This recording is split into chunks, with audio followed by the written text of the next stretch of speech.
Greetings, everyone. Greetings, everyone.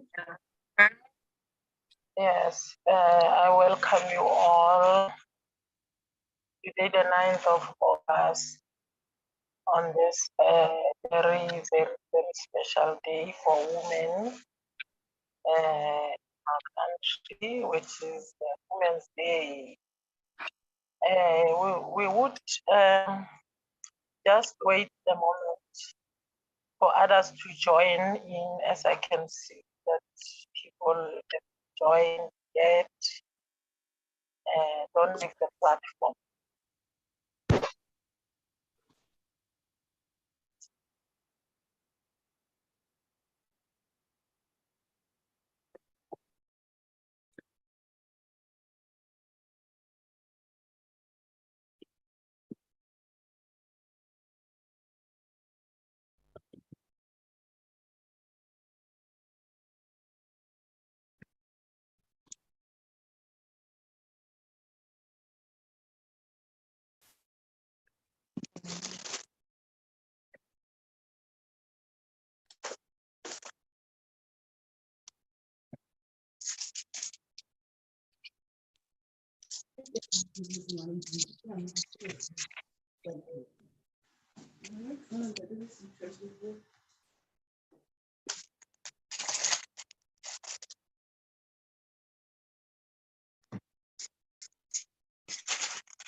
Everyone on the floor, on the platform, could you just confirm if am I audible?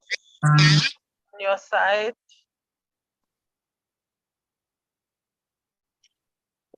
Am I audible on your side?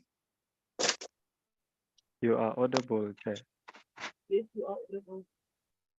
You are also audible on my side. Okay. So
Go see,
Greetings.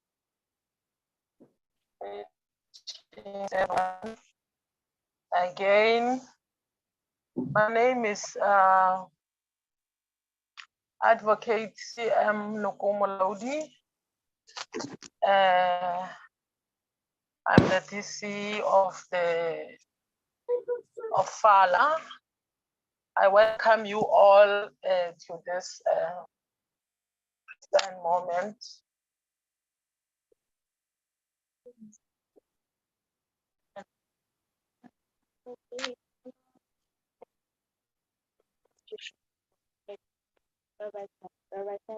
As we are allowing time for other people to join us.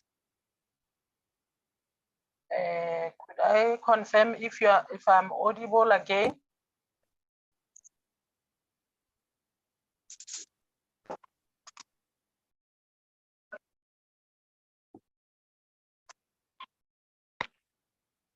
You are audible, Deputy Chair Lady.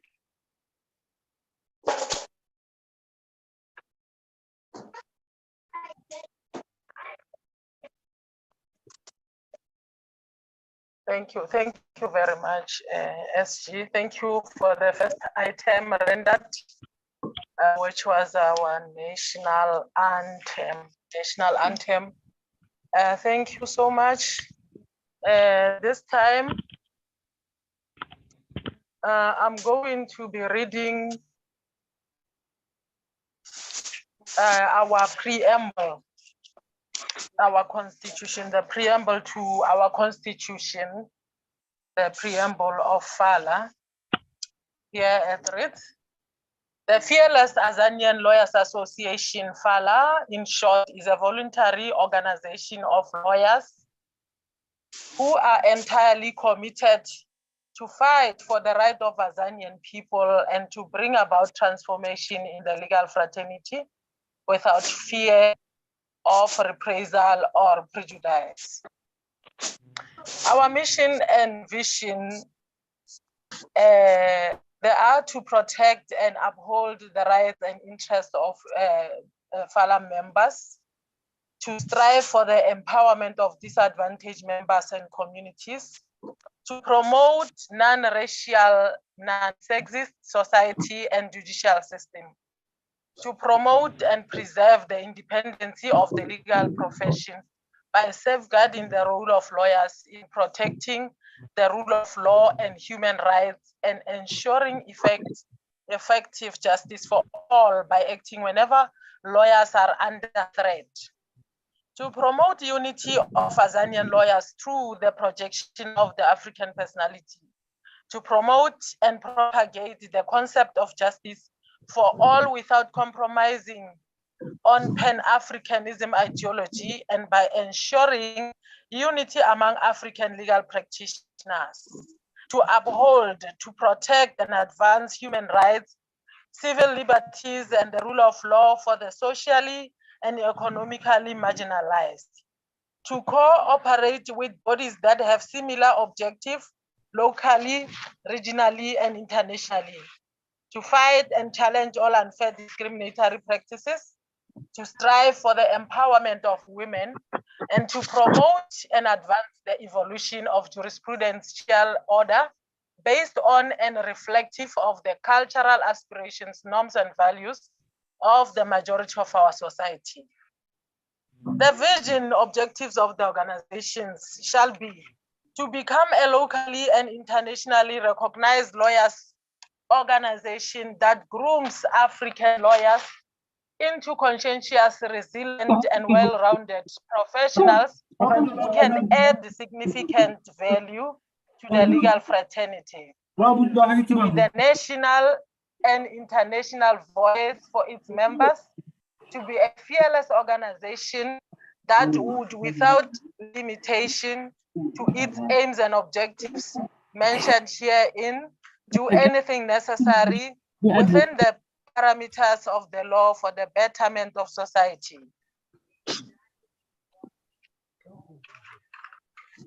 When it comes to our principles and values, of this organization. The members must observe must be obsessed with the principles and values of the organization, which include integrity, discipline, social justice, transformation, excellency, commitment, respect, usage of proper speech and behavior, trust, loyalty, and accountability.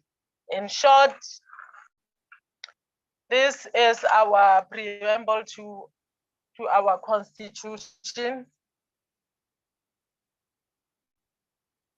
As a preamble to our constitution and the values that we stand for as an organization. I am your host today. And by now, as the time has already left us according to the program, we are now going to introduce the FALA National Executive Committee.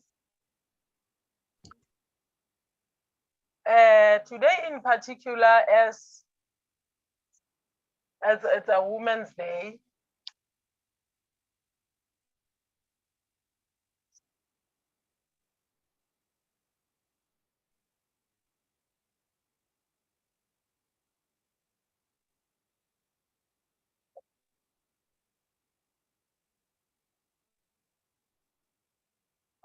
okay. Sorry, I'm trying to open my screen so that I can see our program clearly. Today, I'm going to introduce the FALA National Executive Committee to you, starting with the females that we have, women in our organization. We have Ms. Molaudi, who is Ms. KP Molaudi, the head of media and transformation of FALA, who is now the acting treasurer general. And we also have Ms. Mpofu,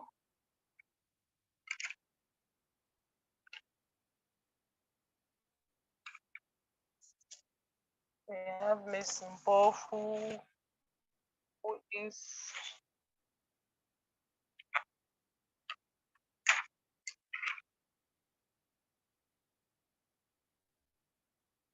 we have Ms. Mpofu, who is for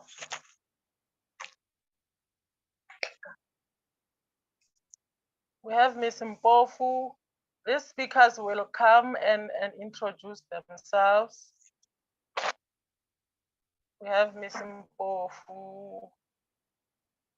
We have Ms. Mukwena, Advocate Mukwena, who is the head of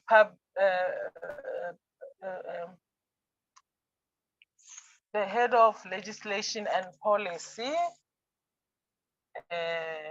Unfortunately, she won't be joining us today. She's committed elsewhere. And we have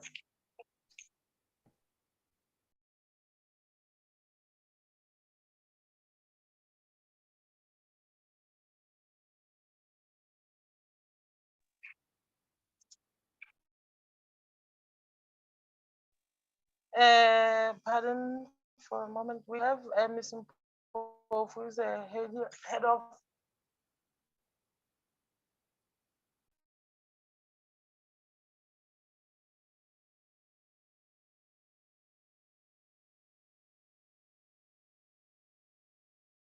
Yes, we have Ms. Mpofu, who is head of legal education and research. She is also on the platform. Ms. Mpofu and Ms. Mukwena, as I said, she is for policy and legislation, and we have media and transformation, which is Ms. KP Molaudi, who is now our acting general. We also have me, the DC of the organization, Ms. CM Molaudi. In short, we have, those are the women that we have. As you can see, we are trying as an organization to address the issue of gender equality, as our numbers shows in the NEC that we are equal with regard to gender equality. I will introduce the members, however, the male members, our male counterparts, as our last item, as this is our day. We will include them both. So for now, Mama, when are you going to cook afal tomorrow? Nah, afal up a Women's Day. No, I'm not gonna do anything. If you want afala, not. Hello, there's someone who's please mute your mic. Someone is talking on the background. Please, can you mute yourself?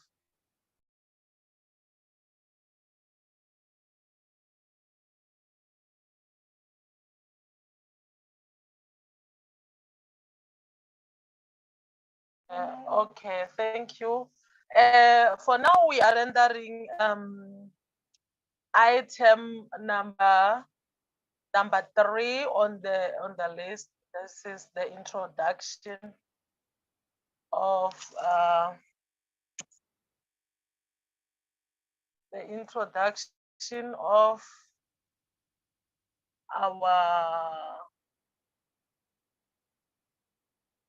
the introduction was going to introduce the keynote speakers of the day. Thank you very much, ladies and gentlemen, for honoring this special day of women in Fala and women in legal fraternity as a whole. Thank you so much. For now, I'm going to allow our head of media, who is also the acting treasurer general, to introduce the keynote speakers. Ms. Molaudi, if you may just take the platform, the podium is yours.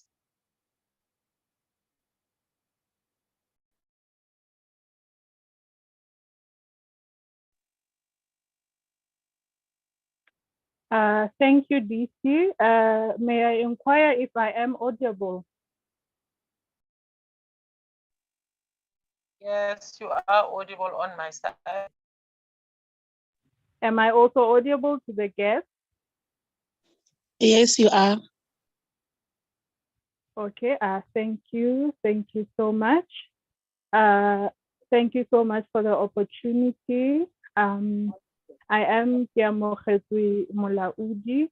As introduced by the DC, I am currently the head of media and transformation of Fala, and I also hold the interim position of the Treasurer General. Now, our first guest speaker is an honorable member of the legal profession, a lady justice. Her name is Ms. Puti Manamela. She is the director and the founder of Puti Manamela Incorporated Attorneys. which is a 100% Black female-owned legal practice, which was established in 2008. She graduated from the University of South Africa in 1999. She holds experience in property law, conveyancing, corporate law, and civil litigation. Now, she has worked for state-owned entities such as Transnet, Interstate, Sunrail, and various government departments, both as an internal legal advisor as well as a service provider. Now, she was appointed as acting judge of the Gauteng Division of the High Court, Pretoria, from 2020 to date, with over 40 weeks of acting sits to date. Ms. Manamela was admitted as an attorney in 2002 and as a conveyancer in 2004. She has been a member of the BLA, BCA, Basadi Bamolao, Saula, and was recently appointed as a committee member of the LPC's disciplinary committee. Now, Lady Justice, am I audible to you? Yes, you are. Thank you so much, Ms. Malaut. Yes, we are honored and graced to be graced by your presence. Pardon me. The floor is yours. Thank you so much. I think you're the only one who showed your face to all of us, and thank you for that, and beautiful artwork that you have there. Very interesting. Yes, I'm going to just show my face for those that do not know me. Now I have to find the button. Yeah. Can everyone see me? Yes, you are visible. Yes, you are. Okay. Good morning, ladies and gentlemen. To FALA Executive Committee, the organizers, learned colleagues, members of the public, all distinguished guests, Happy Women's Day and Happy Women's Month. I was hoping that the program director will give us a bit of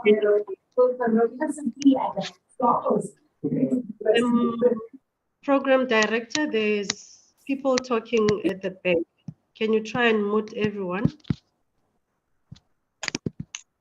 Okay, sorry about that. Please mute yourself, people on the background. Please kindly mute yourself for the sake of progress. Ms. Mulauzi, I was hoping that you will give us a boost of energy in a way of showing a celebration for today.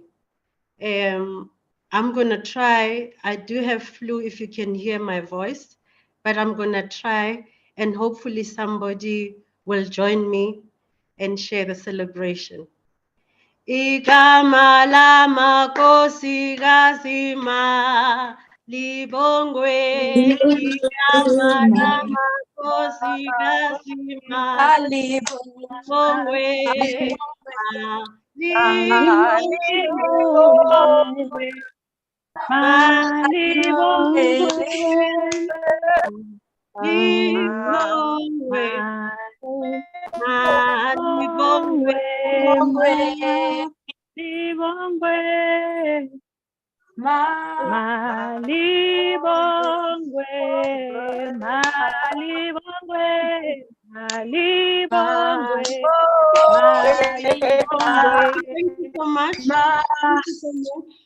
Thank you so much, colleagues. I think you need a bit of practice. I'll leave it to the FALA community, but I really needed a boost of energy as I was assigned to kick off the conversations today. I feel so grateful and honored to be a selected speaker of Fearless Azanian Lawyers Association's 2023 Women's Day celebration. The theme for discussion today is on empowering women, breaking barriers, and inspiring change. I would like to refer to one actor, Arnold Schwarzenegger. He once said, in our society, the women who break the barriers are those who ignore limits.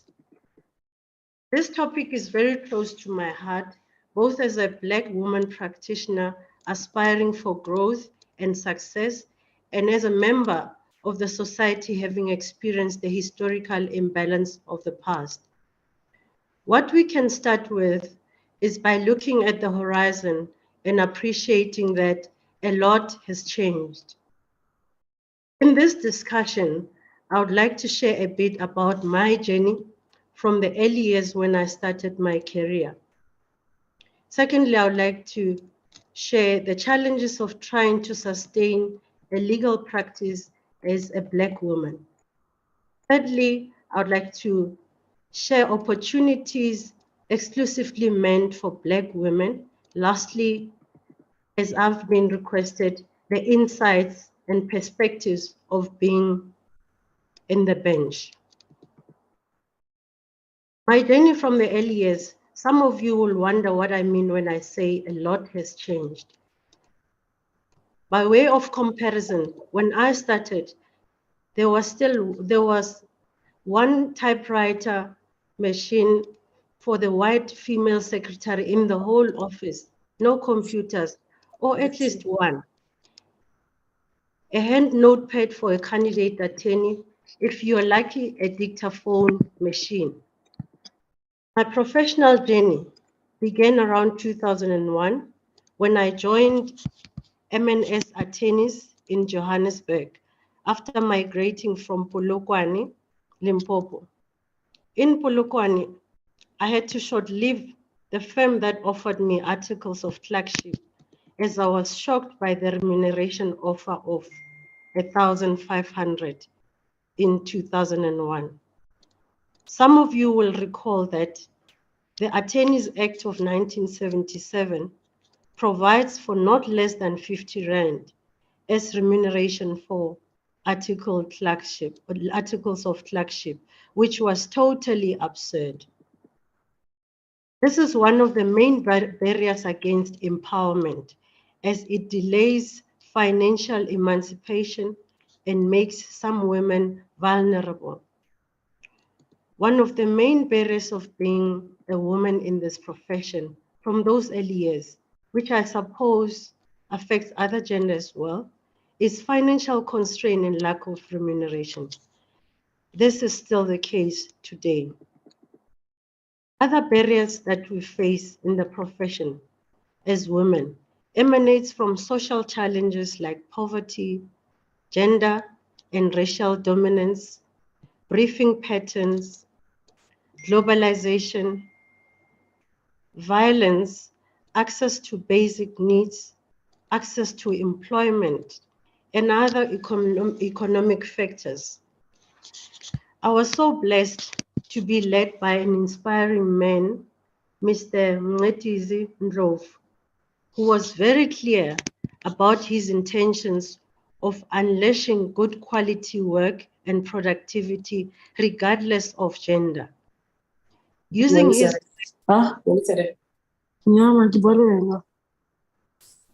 there is a disruption at the back. Ms. Please mute yourself, audience. May I proceed?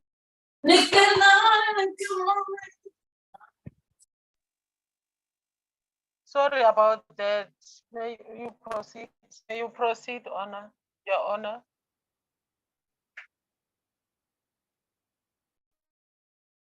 Audience, could you kindly switch off your mute yourself, switch off your mic so that we can hear this wonderful message that we are waiting for.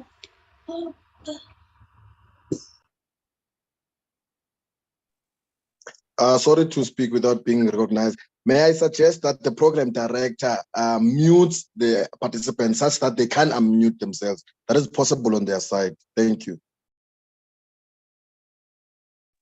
Okay, thank you for the suggestion. We'll do that. In a moment. DC, they have been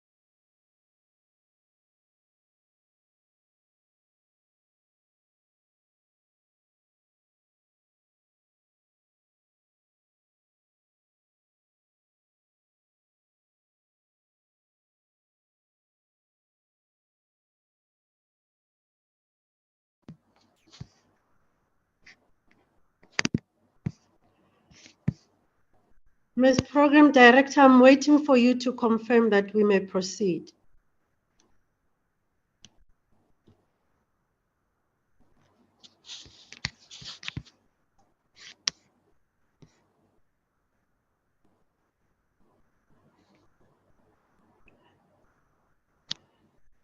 Ms. Mulaudzi?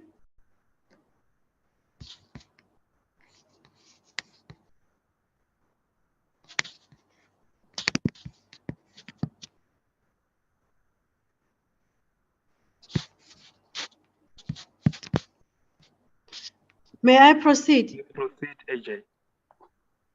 Okay. I was just illustrating that I was blessed to be led by an empowering man, Mr. Mnotisi Ndlovu, who was very clear about his intentions of unleashing good quality work and productivity, regardless of gender. He was using his red pen to crush out wrong words and phrases from my drafts, which has sharpened my skills day by day. When I look at the challenges in a law firm, and I look back, I want to share that I also started in a one-room office, just like most colleagues. We even shared one office, many of us. Others have started from their bedroom space or boot of a car, which is okay, as it is all about protecting the interests of the clients and aiming for growth.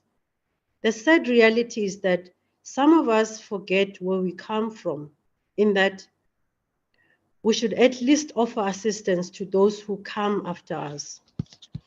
Think of empowerment gestures like allowing newly established sole practitioners to arrange meetings at your office space. Think of other initiatives like giving watching briefs or even sharing precedents. Those are elements of empowerment that we can live by, which cost absolutely nothing. If one considers access to work as a main challenge facing small legal firms, you find that, for example, most corporate clients like banks, insurance companies, real estate agents, developers still limit allocation of legal work to white firms even today. Even if most of the clients serviced are blacks, this affects the affordability of law firms to sustain a reasonable income for candidate legal practitioners, for the general staff, and even advocates' fees. Think of foreclosures, bond registrations, contract reviews from these commercial entities. If these types of transactions were allocated evenly, transparently, or at least by rotation or even location, most of the firms could survive. Ideally, the Legal Practice Council should drive and monitor this allocation of work, as opposed to being a watchdog. Currently, some of these banks would place black law firms on the panel on condition that they are forced to give 50% or more as a discount on all their transactions, and this is not profitable. When one considers state entities and agencies as an alternative empowerment enabler, it becomes more frustrating to see the fee offers for legal services as compared to other professionals like construction. On the other hand, some of the state agencies will put unreasonable tender criteria intended to exclude women-owned or Black firms from participating. A recent example we can see with the Road Accident Fund bid document. Sometimes harsh work environment gives us a good push for one to achieve their goal. Female attorneys have to work harder to achieve the same goals and show twice the commitment of their male counterparts. Work-life balance is more difficult to attain for female attorneys because they often have more obligations both inside and outside of work without the same amount of support.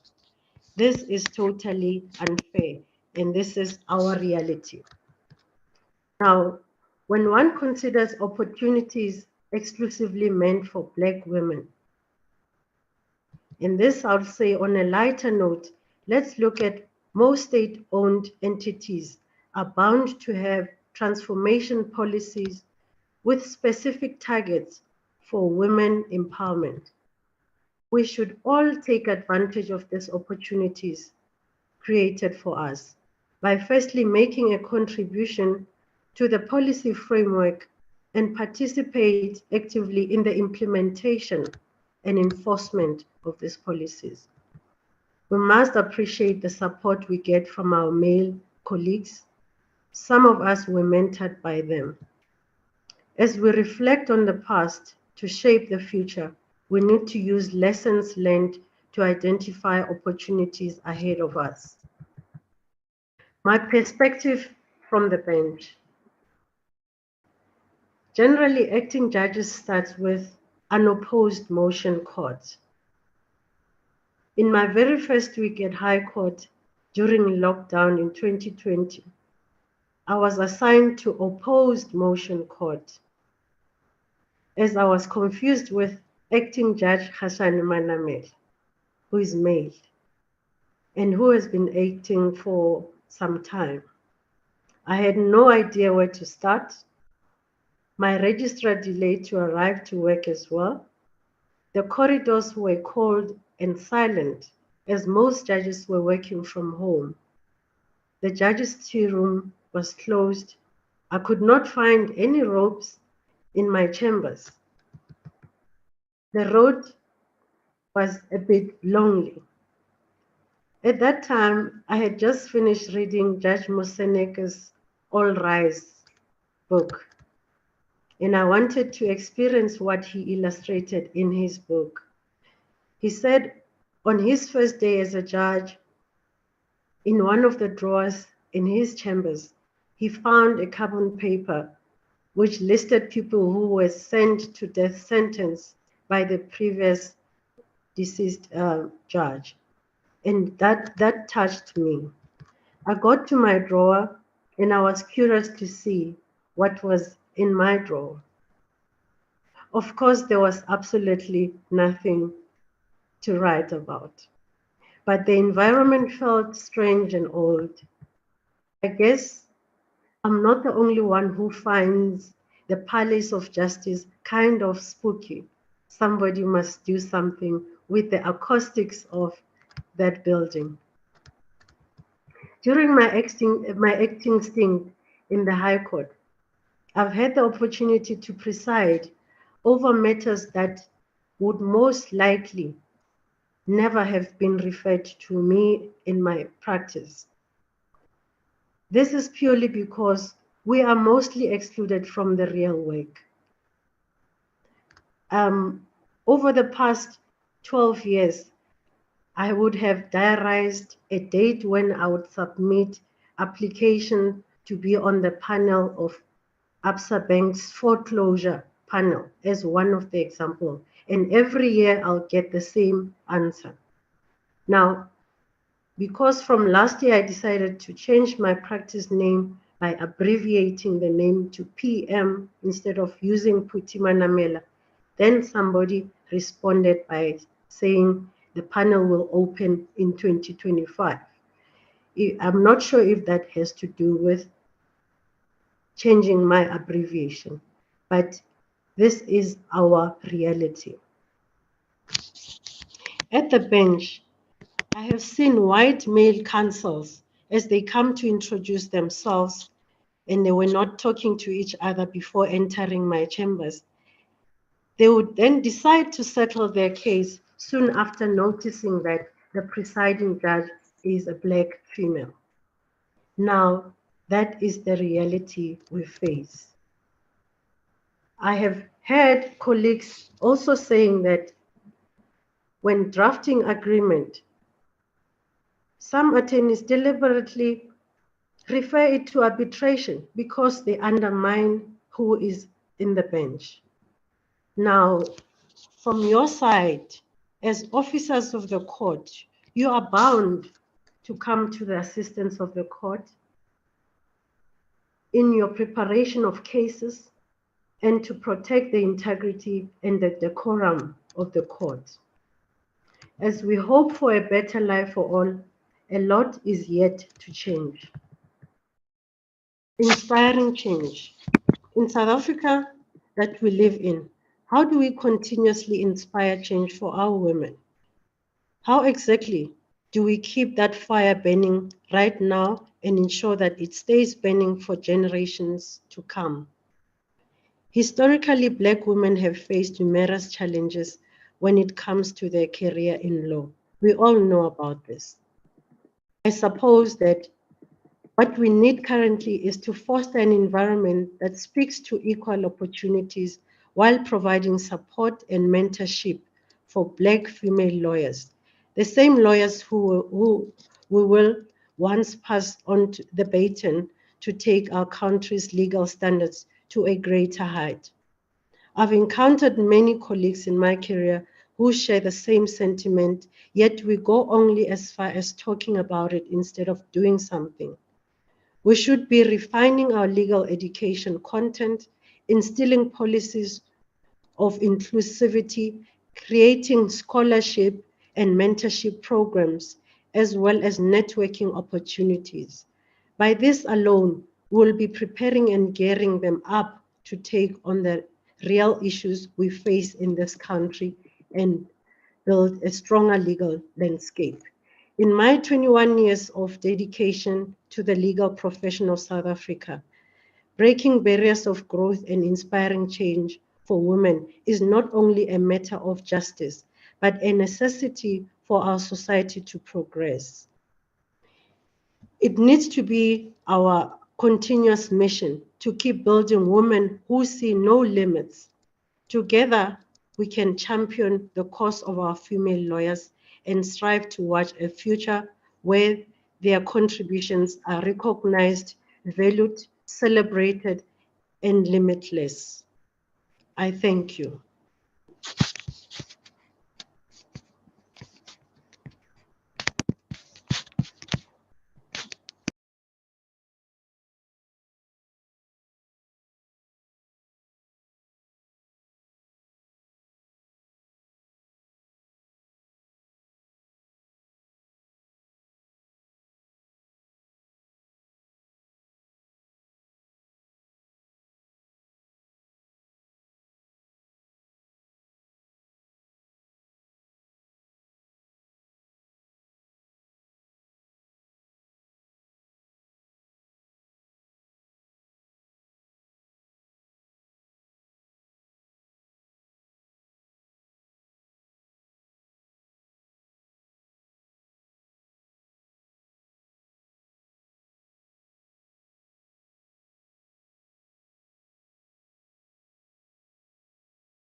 Mute.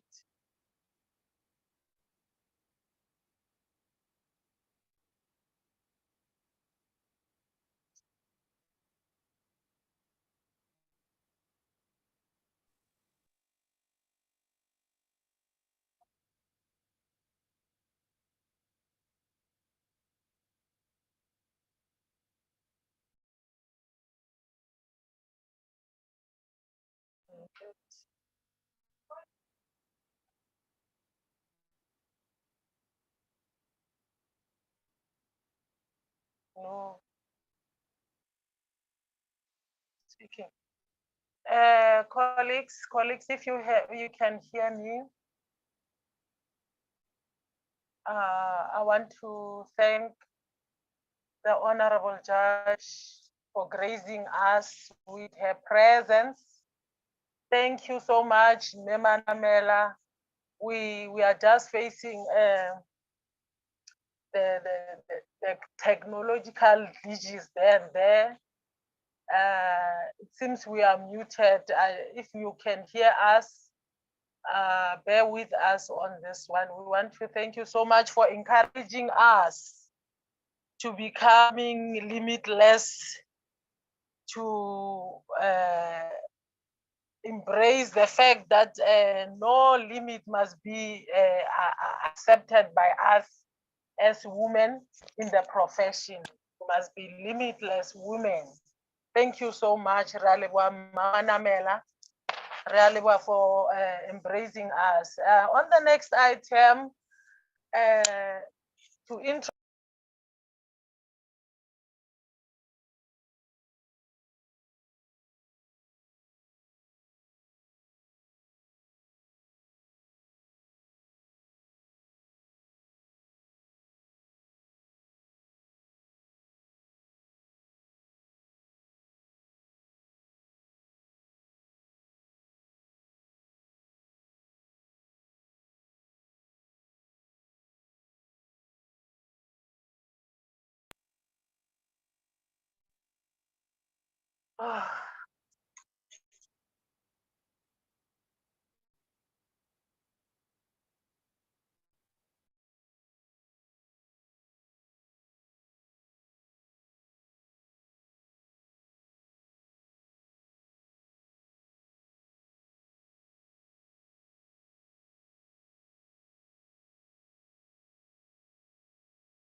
Am I audible, DC? Okay, thank you. I was muted there. Apologies. Now for our next speaker, we have another prominent member of the profession, and I believe she is somebody who deserves no introduction, as her name says it all as well. However, I want to find out if she is present on the platform.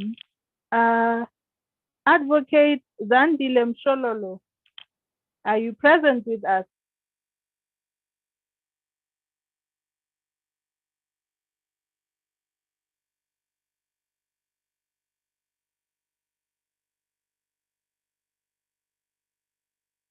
Ms. Mshololo?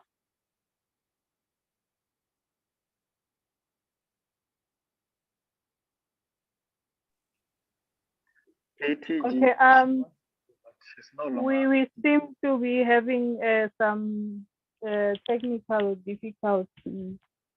Yes, Mr. Sebola.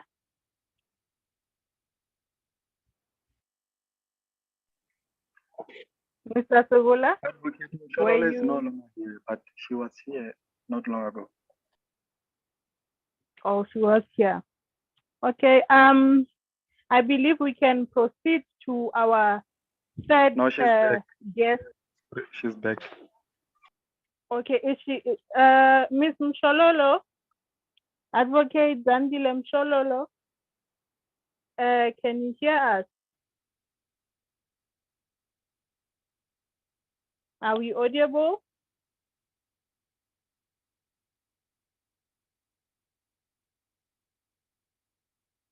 Miss Mshololo?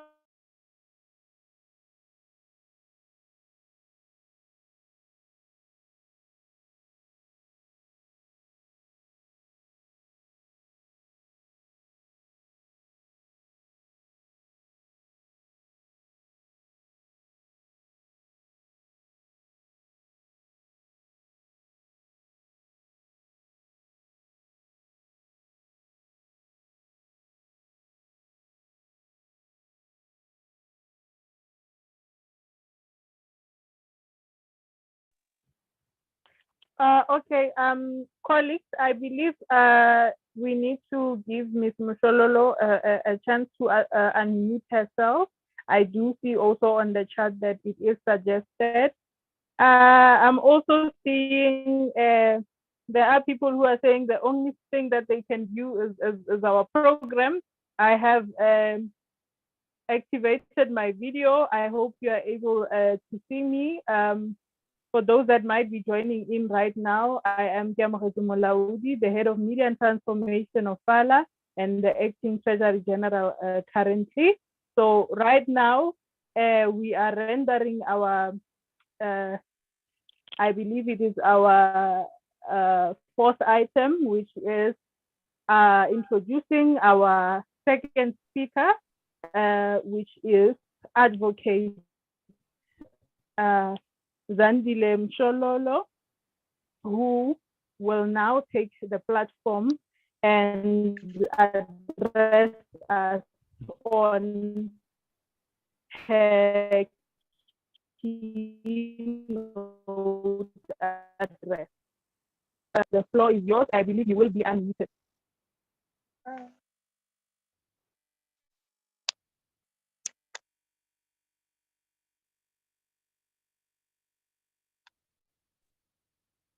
Morning.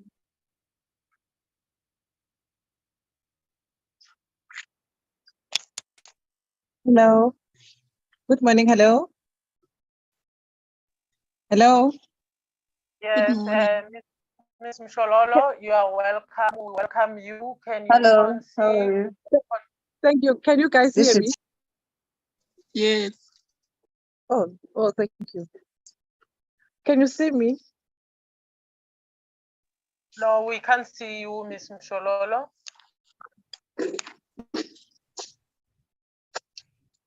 Yes, it seems your video is not on.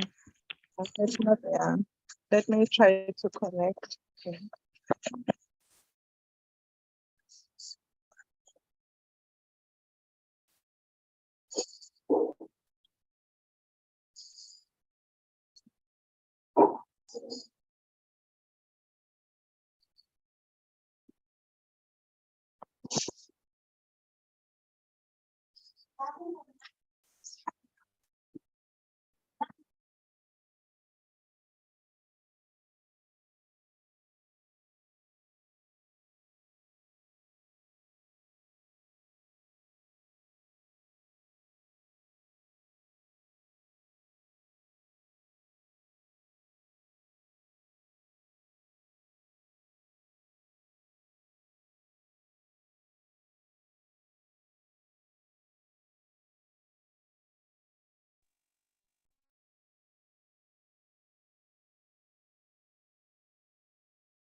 Advocate, are you still with us?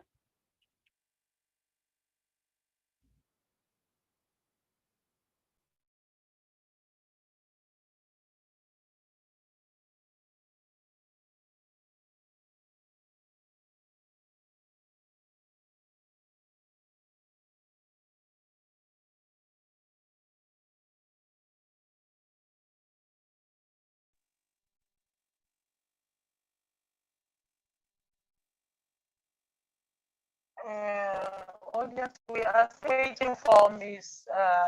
Shololo to check her, correct it so that we can view her screen so that you can see that we are speaking to Ms. Shololo herself. Bear with us as we await her. Bear with us.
Can we, if the speaker are ready,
Thank you, Deputy Chair. Am I audible?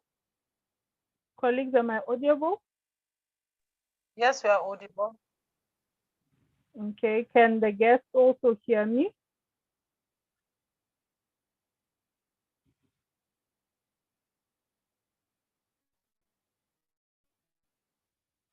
Are we audible?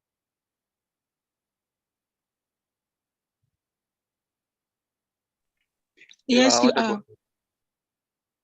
Okay, thank you. Well, since it seems Advocate Shololo is having some network difficulties, we will proceed to introducing our third speaker, and maybe after our third speaker, Ms. Mshololo would be back. So our third keynote speaker is Miss Sheila Ndanji.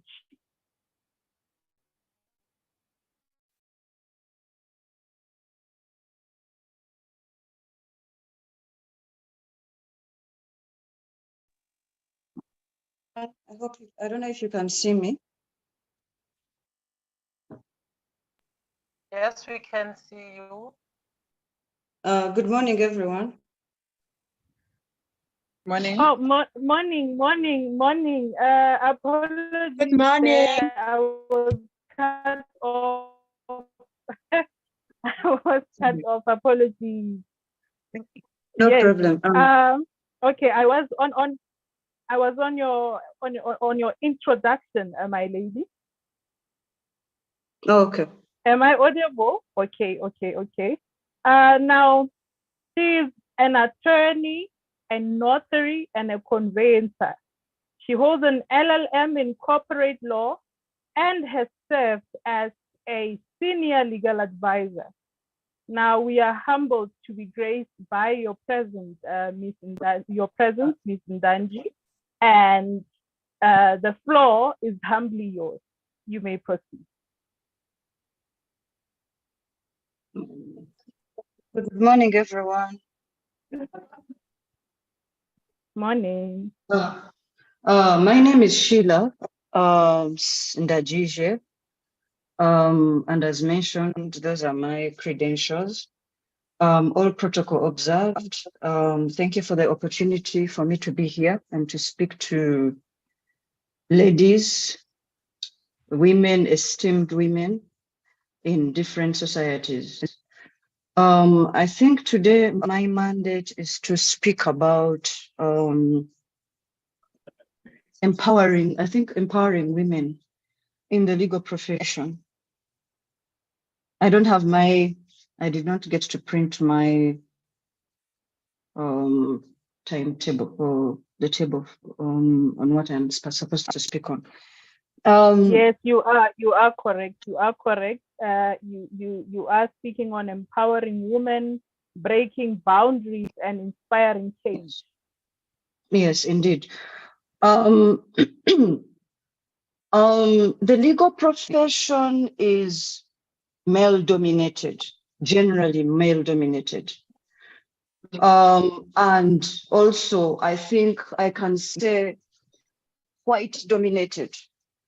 And as women, we obviously face different challenges in this profession. And our responsibility as women is to hold your own,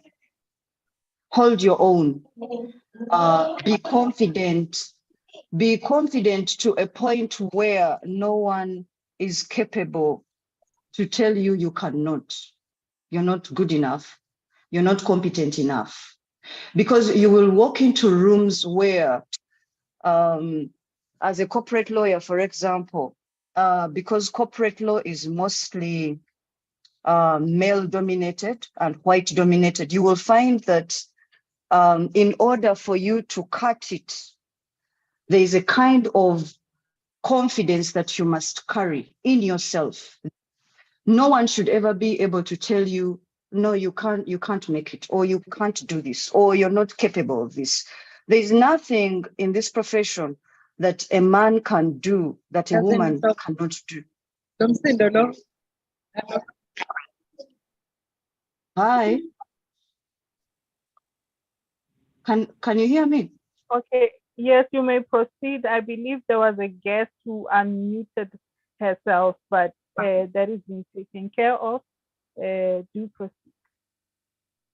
Okay, as I was saying, the legal profession is very male dominated, and it's also very white dominated. And you find that in corporate law, for example, there are very few female corporate lawyers or even female commercial lawyers.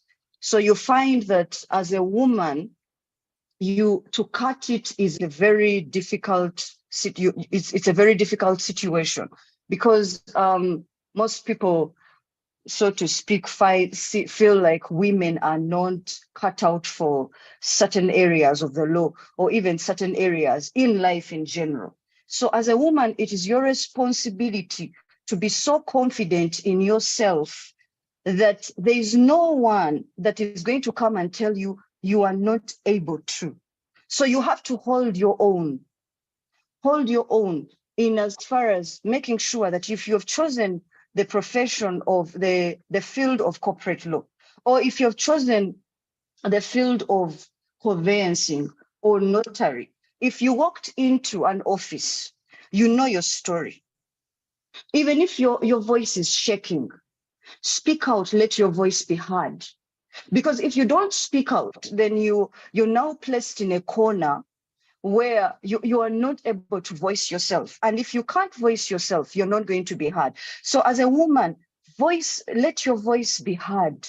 be known, be seen in places, in wherever you may go, whether it's court. Let there be, and let's learn to also support each other. Let's have the freedom and the confidence to walk up to each other and get assistance from each other, build each other, support each other. Like in small places like the court, for example, befriend clerks of the court, because we get to learn from these guys, and these guys actually know a lot more than we know. The challenges that we face as women is that there's a perception that a woman is weak, you know. So we have to stand up, be bold, shoulders high, chin up, take up space. Let your voice be heard. Don't let anyone suppress you, even in a courtroom.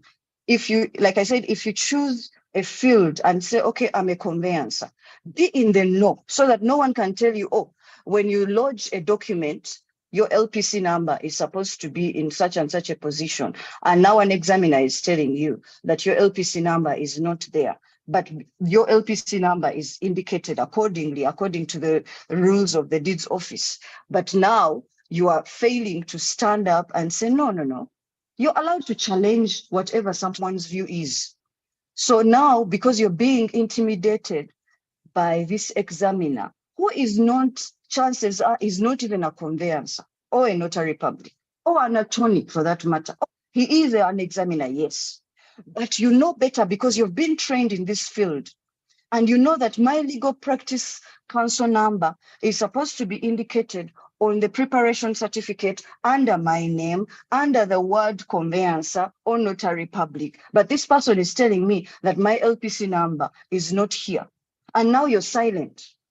So then how do we solve that? How do we then now make sure that we correct this situation where it is known by everyone in the deeds office, every examiner, that no, these are the rules and this is how it's supposed to be done. But now because this examiner has intimidated you to a point where you're like, what? I don't know what I'm doing. So I don't know what the rules are, but you know what the rules are. So, and if you don't speak out, this examiner will not be corrected, even in court. As a woman, stand up and speak. Let your voice be heard. You may walk into court and maybe you don't feel confident, but even when you're shaking in your boots and you know what your work is and you know what your argument is, let your voice be heard. Any room that you walk into, be seen. Make sure that you have left an impact. You have left kind of like a mark, and your name is remembered. The next time you go into that room, you must be remembered, not because you wore a black and white attire, which is the attire of the court. No, because you went into that room and you left an impact in that room. And that is our responsibility as women. In order to break barriers in the legal profession, we must stand up as women and be seen. We can't just sit in the background and say, I'm only going to concentrate on RAF matters. I'm only going to do civil matters. I'm only going to do criminal matters. I'm only going to do... The legal profession is very vast, very, very vast. There's a whole lot of space to be occupied in the legal profession. You could choose tax law, for example. Tax law is not even, we have not even scratched tax law as a field of law in itself. And yet many of us want to sit in the background and do civil matters, RAF matters, which everyone runs to after varsity or after articles, you know. So I believe that in order to break barriers, we need to occupy spaces that not so many have been bold enough to occupy. Tax law, commercial law, corporate law, mining. There's a whole lot of space to be occupied. And as women, we should be bold enough to take on these kind of spaces that have not been occupied so that we are seen. And as we occupy those spaces, we should also empower other younger women and girls out there that would want to be occupying these spaces, but they have not seen any women going ahead of them to, so to speak, to occupy these spaces, and in a way give them a voice to say, okay, I saw Sheila in this field and she's making it in this field. She's causing changes in this field. I can also do it. I can also do it, because there's a trend, so to speak, amongst us as women. I don't know if it's fear. For me personally, I remember when I first started out, I started out as a legal consultant. Before going into practice, I opened a legal consultancy because a client of mine encouraged me to. And I was already doing my master's in corporate law at the time, but I was very clueless on how to start, who to approach, who to go to. I was filled with so much fear. And I believe that that is the very biggest thing that holds people back, to be afraid to venture into something, to be afraid to venture into a big thing, something that is bigger than you. It may look bigger than you, but you yourself know the kind of potential that you have to achieve X, Y, and Z. No one else is going to come and tell you, Sheila, you're not capable because you're a girl or because you're a woman. Women don't do this kind of things. Women can't do tax. Women can't do corporate law. Women can't do engineering. Women can't do mining law. Of course we can. You know, it's not like in order for you to do corporate law or mining law or tax law, you have to have muscles. No. The same brain that a male counterpart has is the same brain that you have as a woman. And chances are you may even be more competent. But if you hold yourself back and say, I'm not going to do corporate law because it's only men that are in this field, and it's mostly white men that are in this field, so who's going to give me a chance? I made a decision to do my own business, because if I'm not being given a job, an opportunity for a job, I believe that I can approach a small business and give them my skills and open doors for myself that way. If you can't find a job, do it yourself then. Because if you don't challenge yourself, you will not know what you're capable of. If you don't give yourself an opportunity to do something by yourself, you will never know the potential that you carry. And imagine the lives that we can change if we opened up ourselves to venturing into bigger things, the lives that we could change, the opportunities that we could open for other girls out there who never had the chance because they were so afraid. Or maybe that because they didn't see any women going into these fields, but this is their dream. My dream is to be a corporate lawyer or a commercial lawyer or a tax consultant or a tax lawyer, but I'm not seeing any women out there doing it, and as we open up and venture into these fields, let's give girls opportunities, even if it's just to come and sit in your office and see what you're doing, so that maybe they can learn and be inspired. And then after they have watched you, they go to someone else, another woman out there, learn from them. The law is not only limited to criminal work.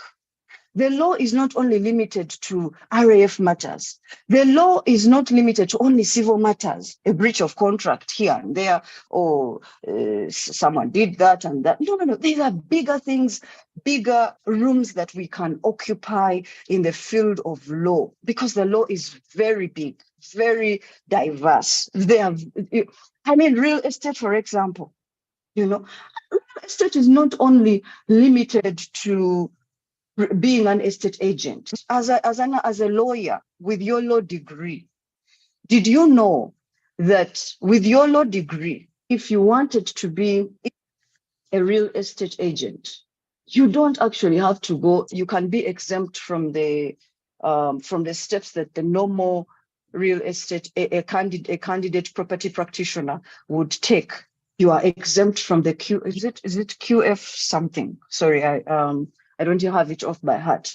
But you can go into real estate, and later on, maybe when you have registered your practice, you can then maybe venture into conveyancing. If you're not a conveyancer, or if you've not ventured into conveyancing, you can hire conveyancers to do your property transfers. When you have registered your own real estate agency, you can do that, So I believe that there's a whole lot that us as women can occupy and take up, We don't have to be in the background, because you can go into real estate, learn the work, do a 12 months internship, learn the work. You don't have to sit in a real estate agency and report to some principal as a lawyer with your law degree. No, you can go out and be a principal of your own real estate agency. Is it easy? No, it's not. Is it possible? Yes, it's very possible. Very possible. Because you learn from other people. And once you have learned, you go out and start your own. It doesn't have to be something big. It just has to be something that you, especially women that look like me, let's not stay in the background. We have no business staying in the back. There's a lot that we can do, a whole lot that we can do, Start your own small estate agency business, hire just a few people. And if possible, at any given chance, let's hire women, young girls out there, even with just a matric.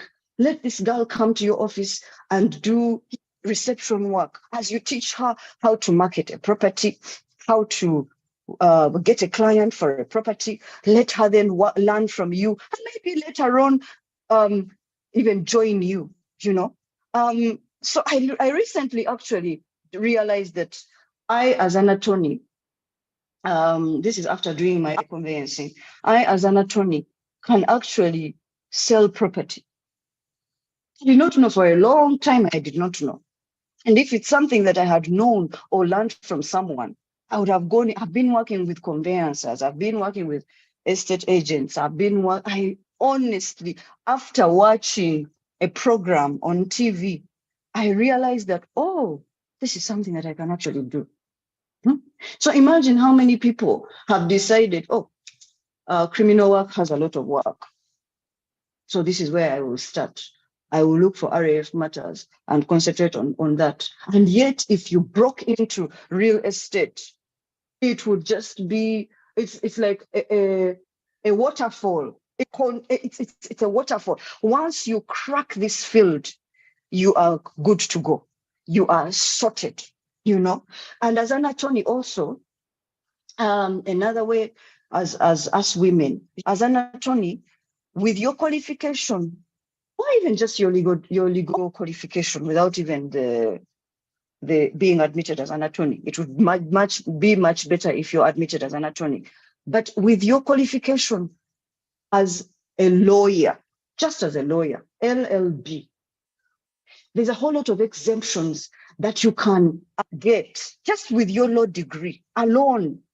So meaning you don't necessarily have to go into practice, but you can go into real estate, as I mentioned, just with your LLB as a lawyer, not as an admitted attorney. There's a whole lot of exemptions that you can get, which are far better than anyone that came out of matric, went and joined a real estate agency, became a candidate property practitioner, went through all the steps. But you, as a law degree holder, there are steps that you're exempt because you have that qualification, and then you join real estate, maybe as a candidate property practitioner, but then work through that and then eventually start your own thing and empower women, other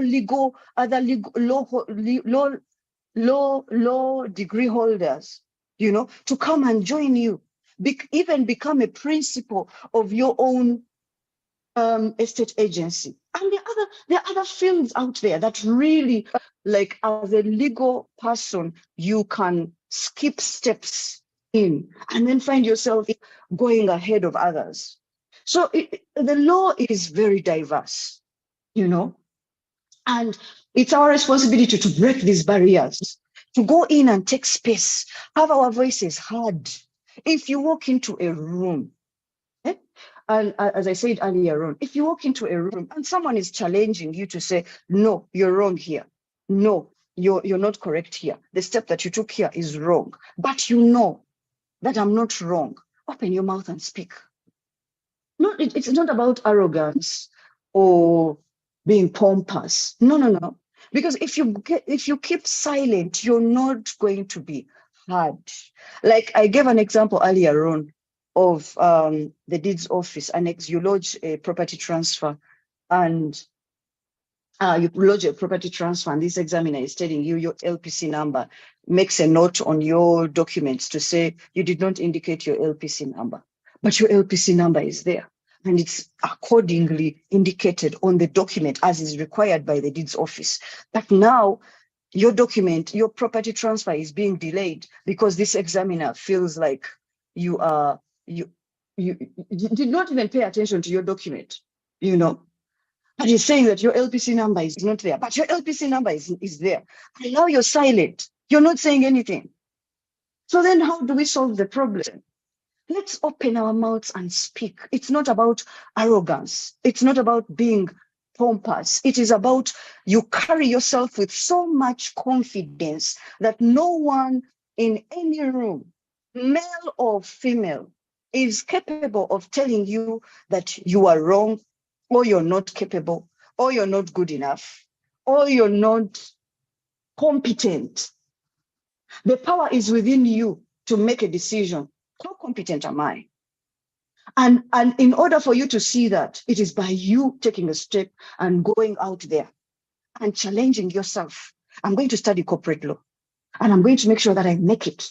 And I'm going to make sure that if I decide to be a corporate lawyer, I'm going to be so in the know the law, know the Companies Act, in and out, upside down, inside out, to a point where if even in my sleep, I can quote section whatever of the Companies Act. And when I walk into a room, I know my story. When I draft a document for a client, I know that I'm drafting an excellent job. That even if I'm just dealing with small companies, these small companies, I have 5 small companies that on whose panel I am, and they give me work because of my competence, the kind of work that I'm producing. When you draft a contract, you draft it in such a way that when it goes out there, there is no question marks. No one is going to come back and say, what is this? Because you so know your work that no one can even question you. So that is the kind of confidence that we must carry as women. You know, when we do, we draft, even if it's just a small civil matter, because this is what sells you. This is what shows you out to the world. You know, your confidence shows you out to the world. When you draft your document, it must show the kind of confidence that you have. I have gone to courts and felt like, man, oh man, I don't know if I can face this magistrate, or I don't know if I can face these people. I have had matters where I'm up against this white dude, and I'm sorry, but he knows zilch. But because he's confident, and for some reason, I'm shaking in my pants, now I run blank.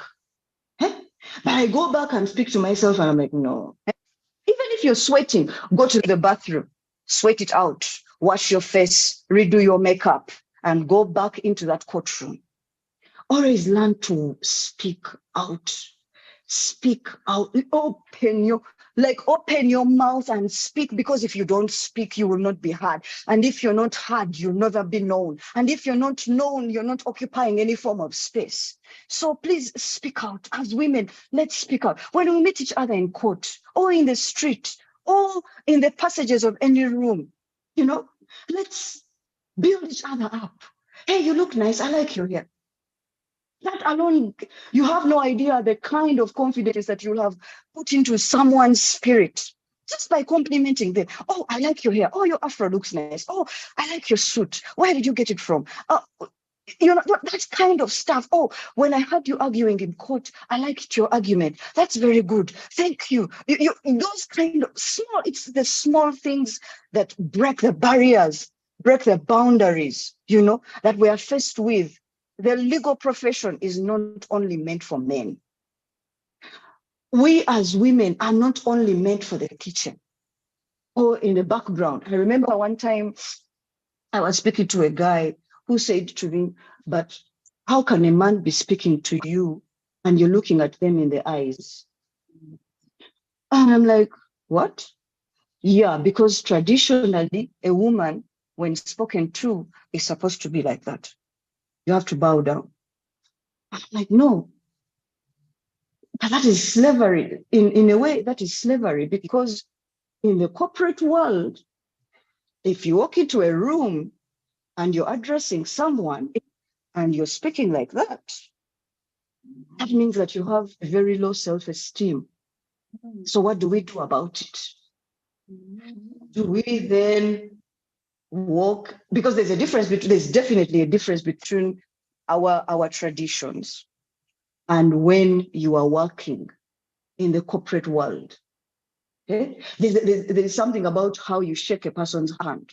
You can't shake a person's hand like loosely, you know, that shows you lack some form of confidence, you know. So in the corporate world, when someone is addressing you, you look them in the face, in their eyes, eyeball to eyeball, because that's an expression of confidence.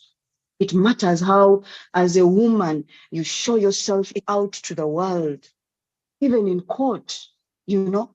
Speak to the magistrate. You're allowed to say, your worship, X, Y, and Z, this is not correct, you know. Let me tell you, even if you are sweating, sweat. If you must sweat, sweat, but speak. Allow yourself to even be wrong and be corrected. You know, sometimes you may be addressing the court and someone out there in the gallery is laughing. You better not listen to that. You better never listen to what is going on in the background. Anything that is behind you is behind you. Speak. Yes, be wrong. Even if your argument is wrong, it doesn't matter. You will correct it later. But this is how we learn. And if we don't allow ourselves to be wrong, you can't always be right. If we don't allow ourselves to be wrong, how are we going to learn? Because we learn every day. The law changes every day. You could wake up tomorrow morning and the acts have been amended. You know, you may not know, you may not have, because you can't know everything all the time. We are doing things. Today you have an area of matter. Tomorrow you're drafting this contract. Tomorrow you have a business meeting to attend. You may not know, you know. So what if you're wrong? It's not the end of the world. Okay, I am wrong. And then am I going to die because I'm wrong? No. I'm wrong, yes. I correct myself and I learn from that. You know, but if we sit at the background and we want to take up only jobs, I'm applying for a job continuously, working for this company. What about going out there and starting your own practice? What about that? What is going to happen to you if you don't get, maybe you may not get work immediately. But the challenge of the joy of knowing that I went there, I did my own stuff, I challenged myself, you know. And oh, sorry, am I out of time? Yes. Sorry. Yes. Yes, thank you very much. You can just say your final word so that we can see the next speaker. I cannot hear you at all. Oh, can you hear me now? Yeah, but the network is a bit, it's breaking. Okay, I was saying you can finalize the speech, ma'am, so that we can allow other guests. There's still a lot after you. I can't hear. Okay, am I audible on my side? Yes, you are. Yes, the DC was saying that you can quickly say your final words so that we can allow also the other guests to also get into the platform. Oh, okay, that's not a problem. So in conclusion, what I would want to say is women in law or women in any field for that matter, anywhere that they may find themselves, should have their voices heard and be confident enough in yourself to know that you are capable, so that no one in this world is confident enough to come and tell you you are not able, because you are able. You carry a whole lot of potential within you that you do not realize until you step out and do something for yourself. Because if you don't step out, you will not know how much you carry within you. So in conclusion, I would love to encourage all of us on this platform and anyone out there to know that you are very well capable. Be confident in yourself. Carry yourself with so much confidence that no one is able to tell you that you're not able, that you're not capable, that you're not competent. Yes, you are. And yes, you can. Take up space. Have your voice heard. Thank you very much. Thank you so much. Thank you so much. Breaking high limits. Thank you so much for your inspirational message. Thank you so much.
Okay.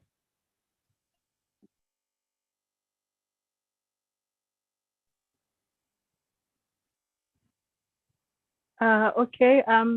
Thank you so much to our previous speaker. I hope I am audible enough. Am I audible on the platform? Can you please confirm if you all can hear me? You are audible, leader. Okay, fantastic. I hope everyone is still well and that we are all of the same energy that we were in as we entered. I would like to quickly announce that Advocate Nsololo will be joining us at the end of the proceedings due to technical difficulties, but however, she will be joining us on the platform. Now I need to, okay, yes. I need to now introduce our next keynote speaker from the Black Forum, the one and only Miss Kopojo Lebepe. Miss Kopojo Lebepe's bio is nothing short of amazing. Now she is a multidisciplined and skilled young professional who carries a deep love for academic excellence, an advocate for youth development, women empowerment, and social justice. Now, as a scholar and an academic, she has made inspirational achievements as she is a cum laude LLB graduate and LLM graduate in property law from the University of South Africa. Now, within the structures of the University of South Africa, she has made strides as a youth representative in various forms and departments. And she is currently a candidate attorney who is soon to be admitted at the UNISA Law Clinic. Now, during her academic journey as a law student, she was the deputy chairperson of NADELSEC, which is the National Association of Democratic Lawyers Student Chapter from 2019 to 2020. She was then deployed by ULSA, which is the UNISA Law Student Association, in the SRC as a deputy speaker of the student parliament from 2021 to 2023. She is also currently the secretary of the UNISA Postgraduate Forum and the head of communications of Black Forum SA. In her capacity as a legal professional, Kopocho solves different types of complex legal challenges using her expertise with a solution-oriented approach. Now, Kopocho prides herself in giving her best in every matter that she is brought to her desk. Apologies there. Now, I would like to find out if Ms. Lebepe is present currently on the platform. Are you present? Yes, I am, ma'am. Am I audible? Great, fantastic. It is an honor and a privilege to have you as a guest today. May you please ascend to the platform. The floor is yours, ma'am. Thank you so much, ma'am. I'd like to start with a short poem before I go straight into my presentation. A female human being of African descent, a subject of extreme abuse and oppression based upon the inaccurate perception of inferiority. The mother of civilization, one from which all life comes forth, one who promotes unity among people of color. She is strong, intelligent, beautiful. She is a wife, a mother, a sister, a leader, a warrior. She carries within her the power to endure pain and the courage to sacrifice. She has the power to create and nurture life. She is indeed the definition of love and sacrifice. Good morning, ladies, and happy Women's Day. My name is Kopocho Lebepe. I am the head of communications at Black Forum South Africa. I'd like to firstly thank the organizers of this beautiful event, which is the Women's Day celebration 2023, and the leadership of the Black Forum South Africa for allowing me the privilege and honor to present to you today. I would also like to thank each and every single one of you today connected through Zoom. Thank you for taking the time out of your schedule to be here today in celebration of you. Today is indeed all about you. Black Forum South Africa is a lobby group that advocates for Black unity in South Africa.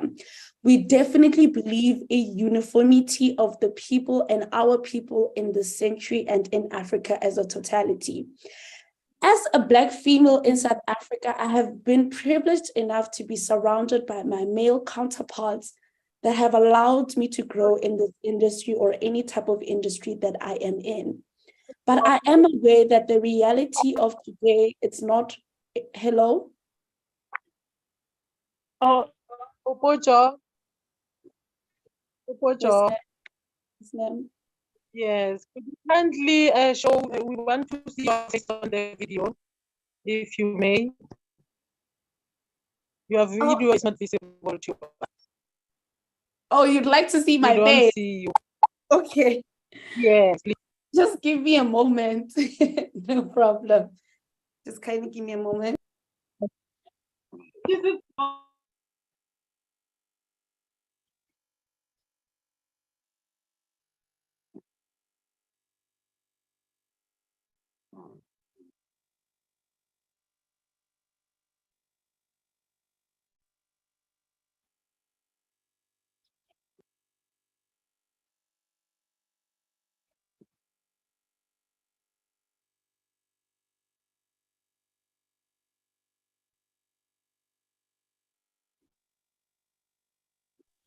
Are you winning, ma'am?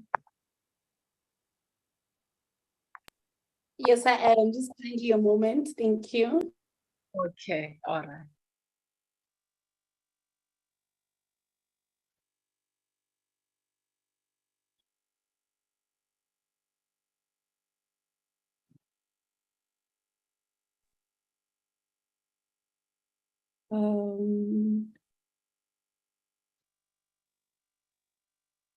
My visible.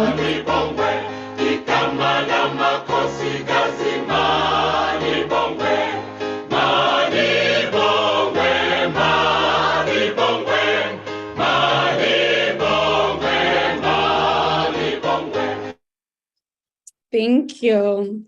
May I please continue? Am I visible now? Just kind Yes, of. you are visible. Okay, thank you. Thank you. Like I've mentioned before, as a female in South Africa, I have been privileged enough to be surrounded by my male counterparts that have allowed me to grow in this industry and each and every single thing that I do. But I am aware that this is not majority of the women's reality. Women till this day still have to continuously prove themselves that they are capable and they are worthy of the work that is required from them. My address today is about celebrating the social, economic, cultural, and political achievement of women and the call of gender unity.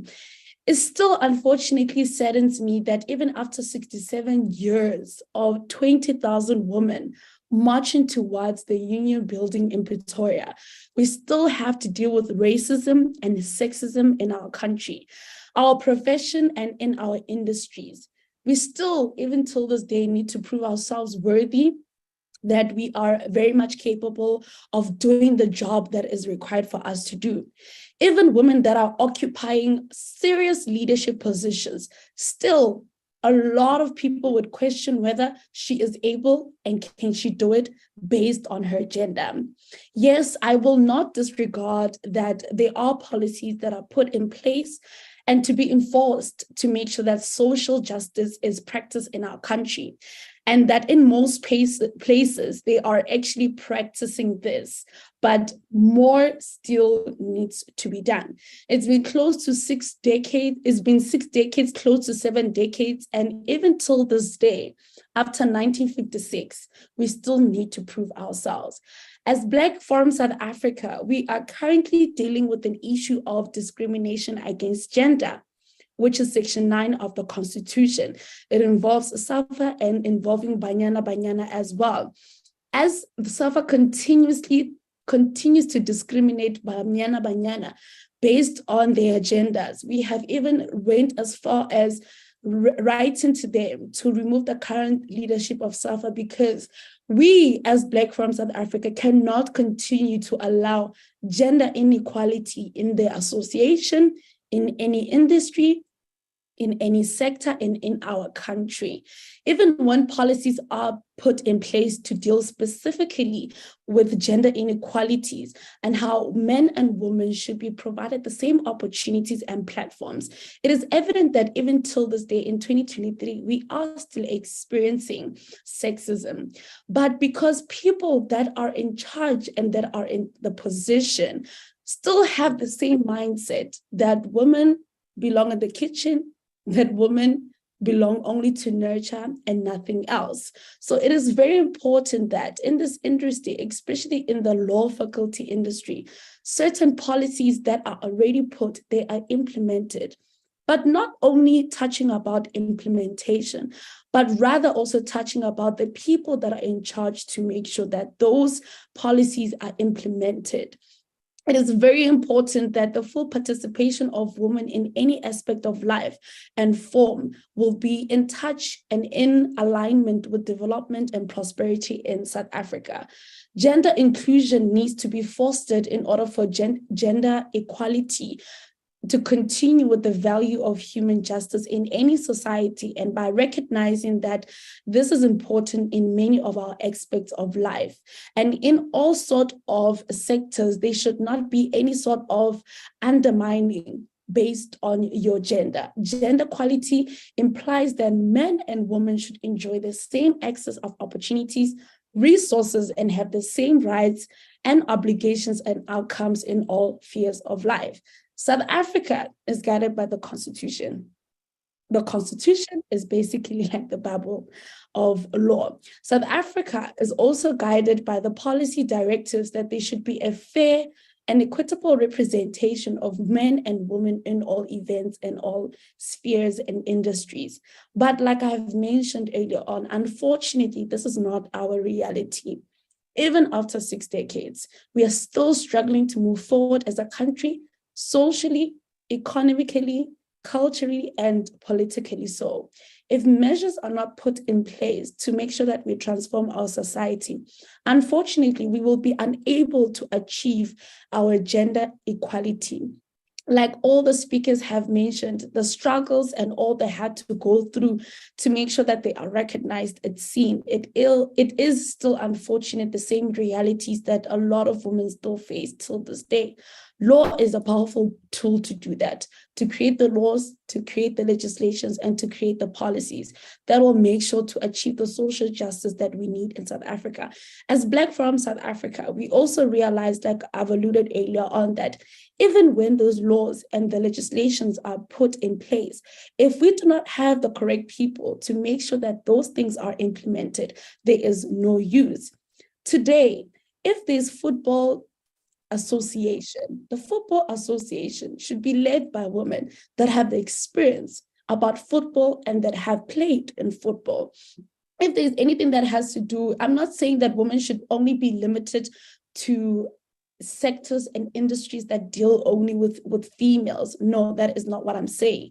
But I'm also saying that the people that are in charge should still have a renewed and transformed mindset and how to be able to implement and to make sure that they are in line with the social justice transformation agenda of the country. We also acknowledge that the work that women put in positions, they are still facing head on. And we also acknowledge the women that go forward and actually achieve what needs to be achieved. The women that are champions and leaders and are putting their foot down and actually making sure that these policies are implemented. Even in male-dominated industries, they are doing that. So we thank those women that are advocating for women empowerment, women that are fighting to make sure that the policies and the legislation and the rules that are put can achieve social justice and social equality in our country. Nothing will ever have a woman.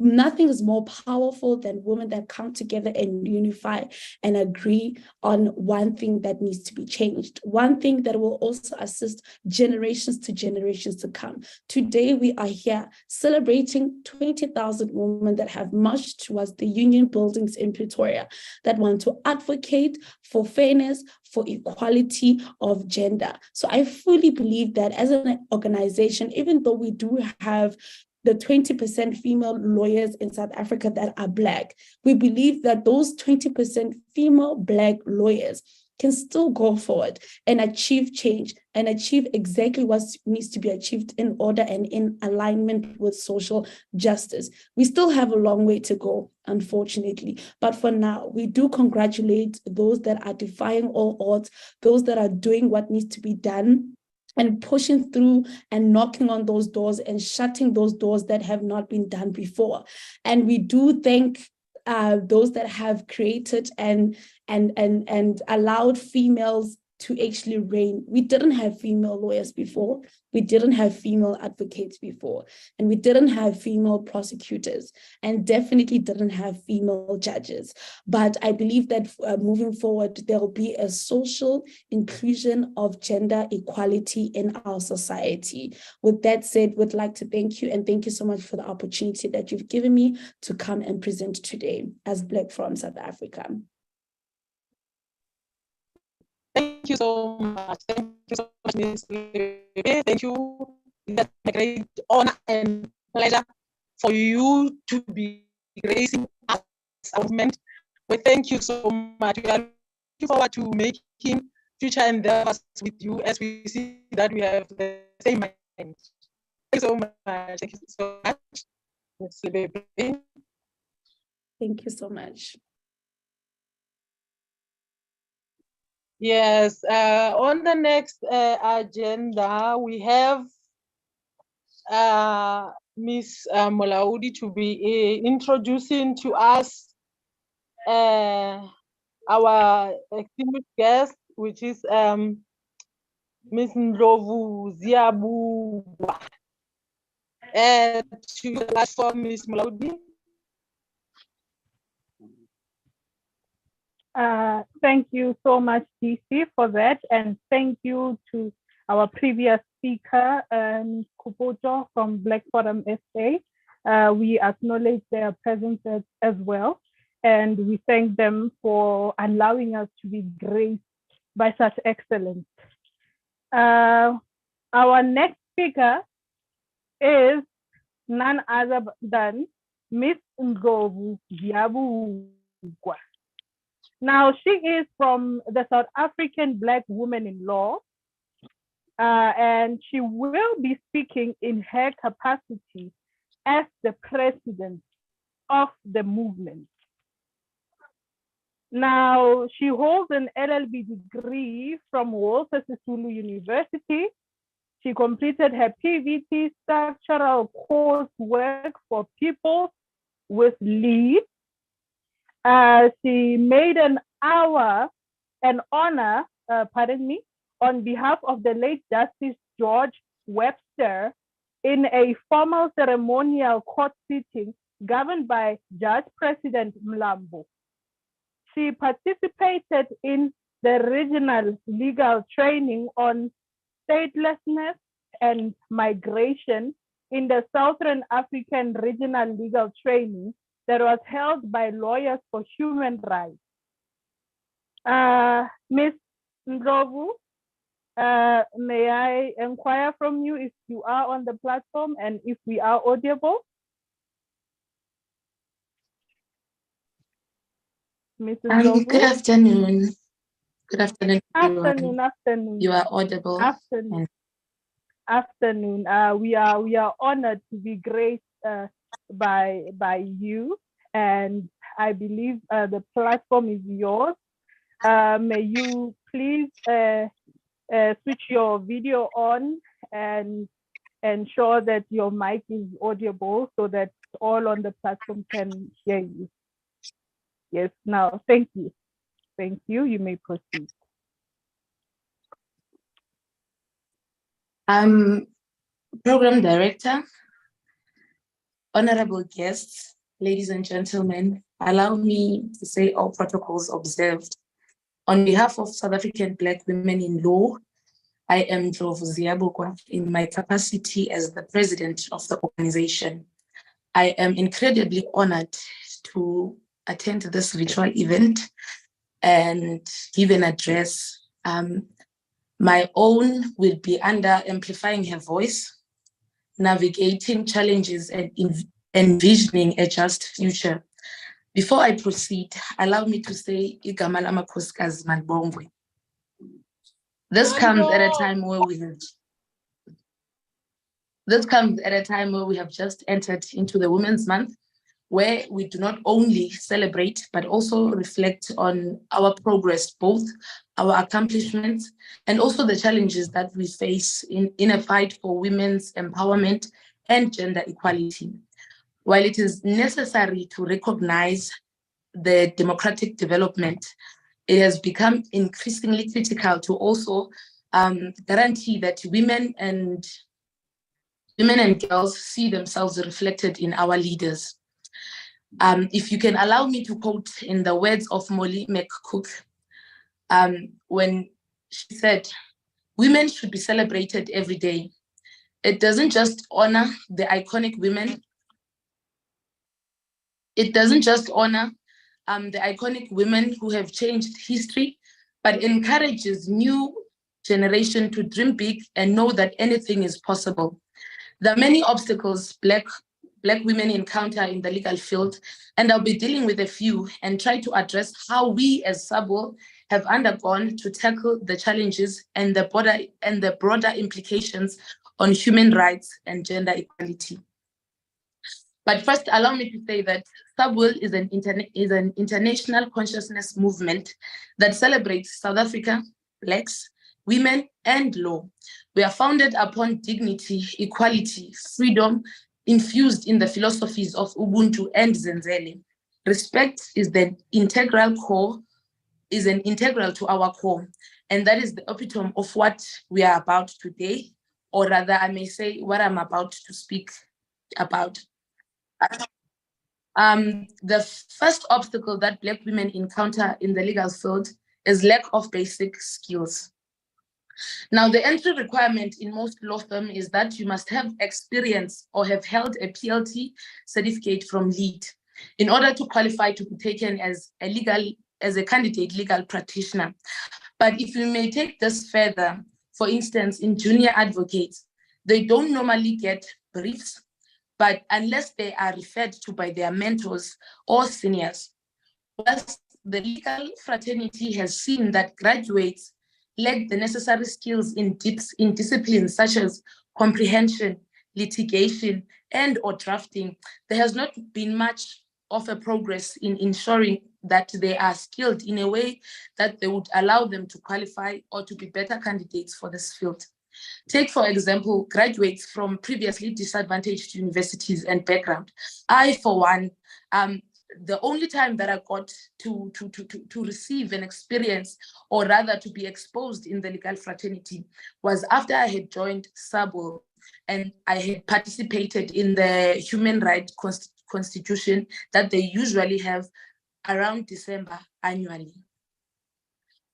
If I might continue, this means that we have to make their voices to be heard.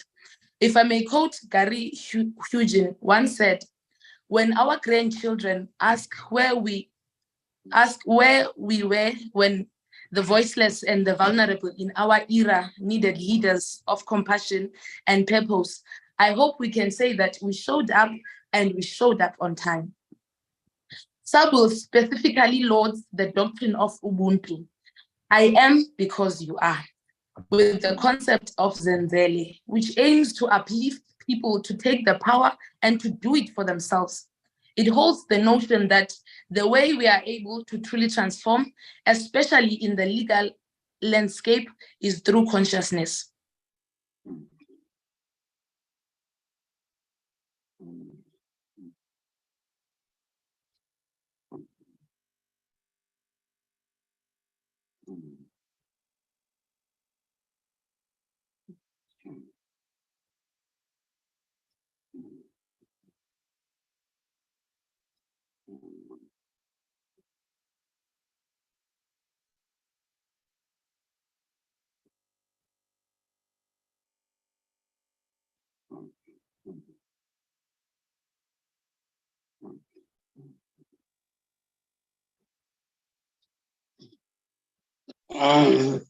Miss Ndlovu, are you still on the platform?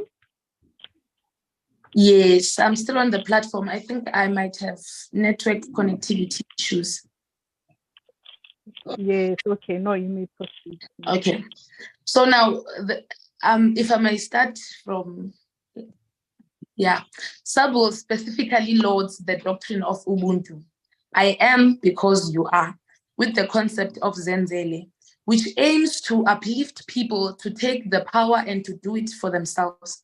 It holds the notion that the way we are able to transform, especially in the legal landscape, is through consciousness.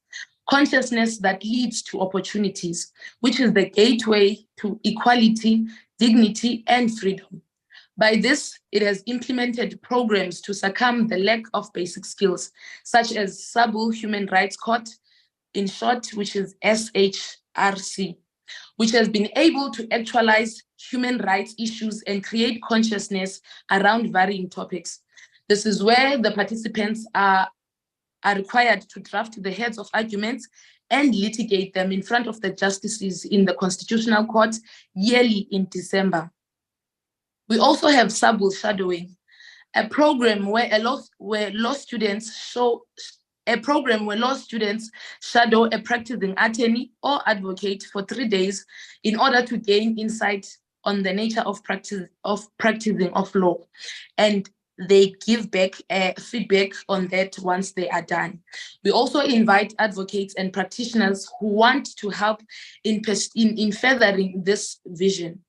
We also have arbitration training at an international level with New Law College, Pune in India, addressing aspiration arbitrators on the impact of South African Constitution on domestic and international arbitration. We have a collaboration with Herbert Smith Freehills, a training that also deals with arbitration. There's an upcoming training to be held around October, and everyone will be alerted about it through our social media platforms about the requirements of the training. Secondly, the presumed incompetency. In Ms. Mabasa's speech based on the survey on the transformation of women in legal profession done and released by the Center for Applied Legal Studies in 2014, she said that the report revealed that Black women were treated differently and that they received double prejudice because they are women and they are Black. Ms. Mabasa said Black women often face challenges of presumed incompetency, and that as a result, they have to work harder than the white counterparts, as well as harder than the men. In order to prove themselves, she added that practicing for Black women was even harder, as they also have to deal with the issues of motherhood, which requires them to take some time off, which leaves them behind. She said a particular kind of intervention was needed to deal with this kind of harm. As SABWIL, we have collaborated with Mutwening Bill attorneys to bring a women empowerment event that focuses on embracing resilience while unveiling your professional journey in celebration of the 100 years of women in legal practice. This is where we will encourage women to take up space while prioritizing healing. We understand that it is not a once-off thing to try and encourage our fellow women in practice and in general, but we are heading towards the direction where women will eventually take up space. And we do invite people to come and collaborate with us in doing more of these events. SABWIL has also identified a gap on the topic of financial literacy. As a result, together with Standard Bank, we had hosted a financial literacy maestro class that aims to empower our members on financial literacy. Moreover, wealth creation. In the light of doctrine of Ubuntu, I am because you are. SABWIL believes that if we are financially equipped, we are able to utilize our resources to better transform the legal landscape. We also, in association with KPMG, hosted various technology-assisted reviews, in short, interactive workshops, which were attended by practicing advocates and law students to ensure that they are better equipped in dealing with electronic evidence in our courts. We also have a wing in SABWIL that is called Law and Life Matters, hereinafter referred to as the podcast.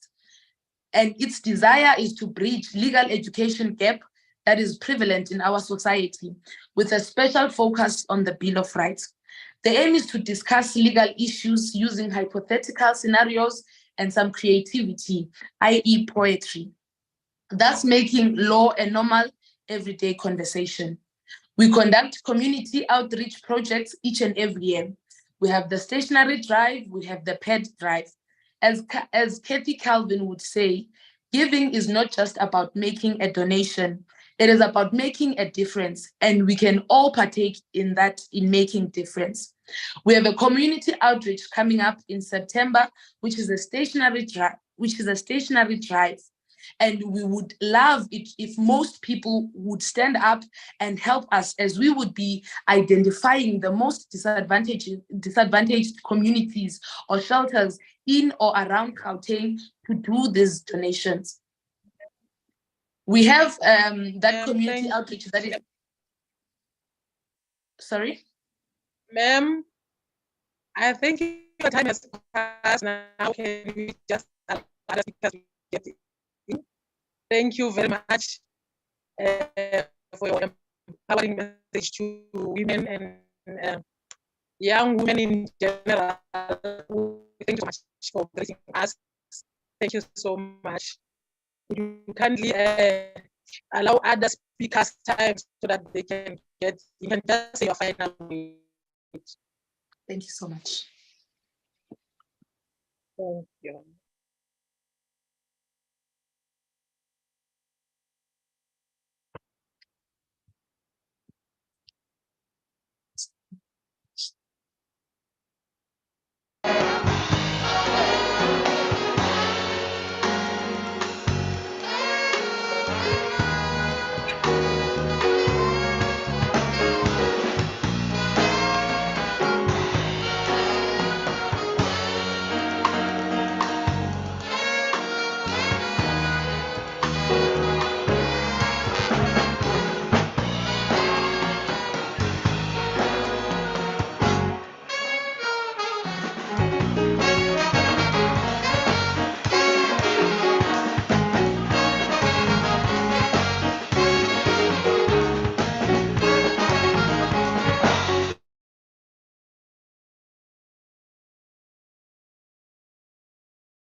Ms. Ndlovu, are you still on the platform?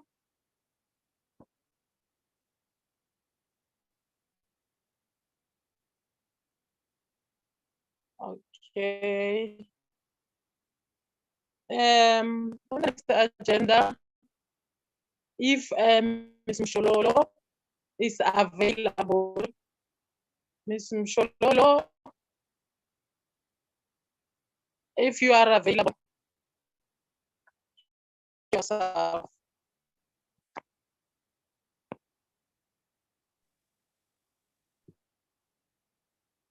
Here to introduce the next speaker on the platform is Ms. Molaudi.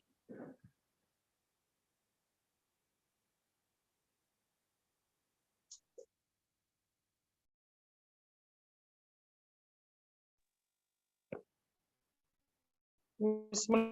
Molaudi, to kindly take the platform and introduce our next keynote speaker.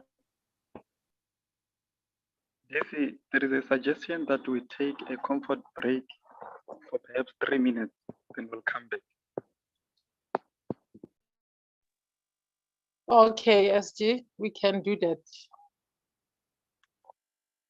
Audience, we are taking just a comfort day adjournment or break for 3 minutes to allow our next keynote speaker to prepare herself.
Gio, Gio, Gio, Gio, Gio, Gio.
Masisokola, tina sizokumelela, ungasiboni masisokola, tina sizokumelela, ewo sizokumelela, tina sizokumelela, ayiwo sizokumelela, uthi kukhona machiza.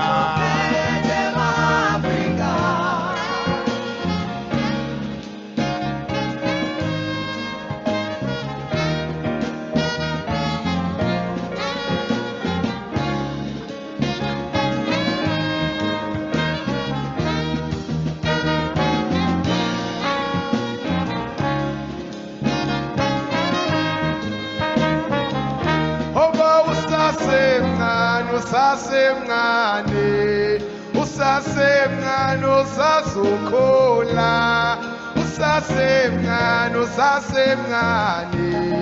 usasemncane usazokhola.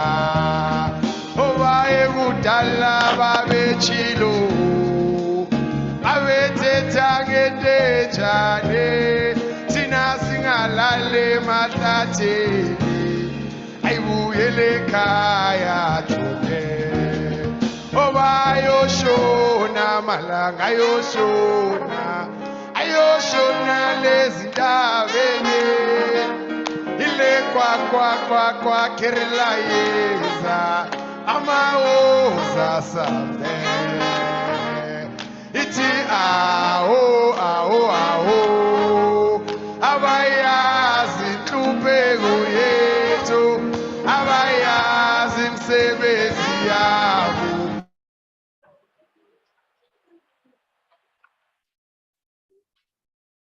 Wabona yini ukuthi uLongo wayikhona lapha emgaqweni? Hayi, angimbonanga. No, I didn't see him. Let's go to his statement that he made, A7. Can I ask that I be assisted, my lord, with the statement of the witness, A57? I just want to refer this witness to one paragraph in that statement, A57.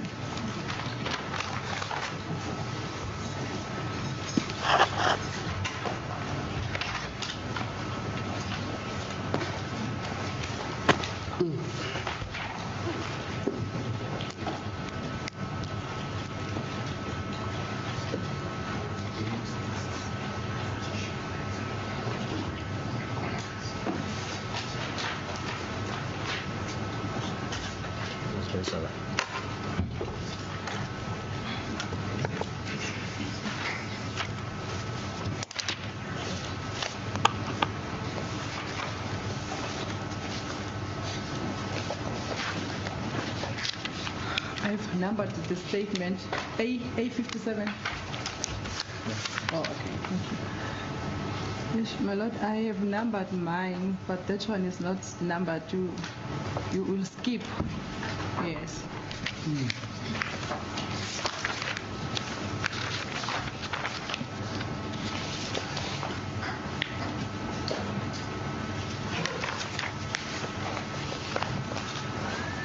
To paragraph 8, which reads as follows, my Lord. I ran out of the gate, turned left, looking for the boys. Can you see that one? It's not go up. It's not here. Oh, sorry. 8.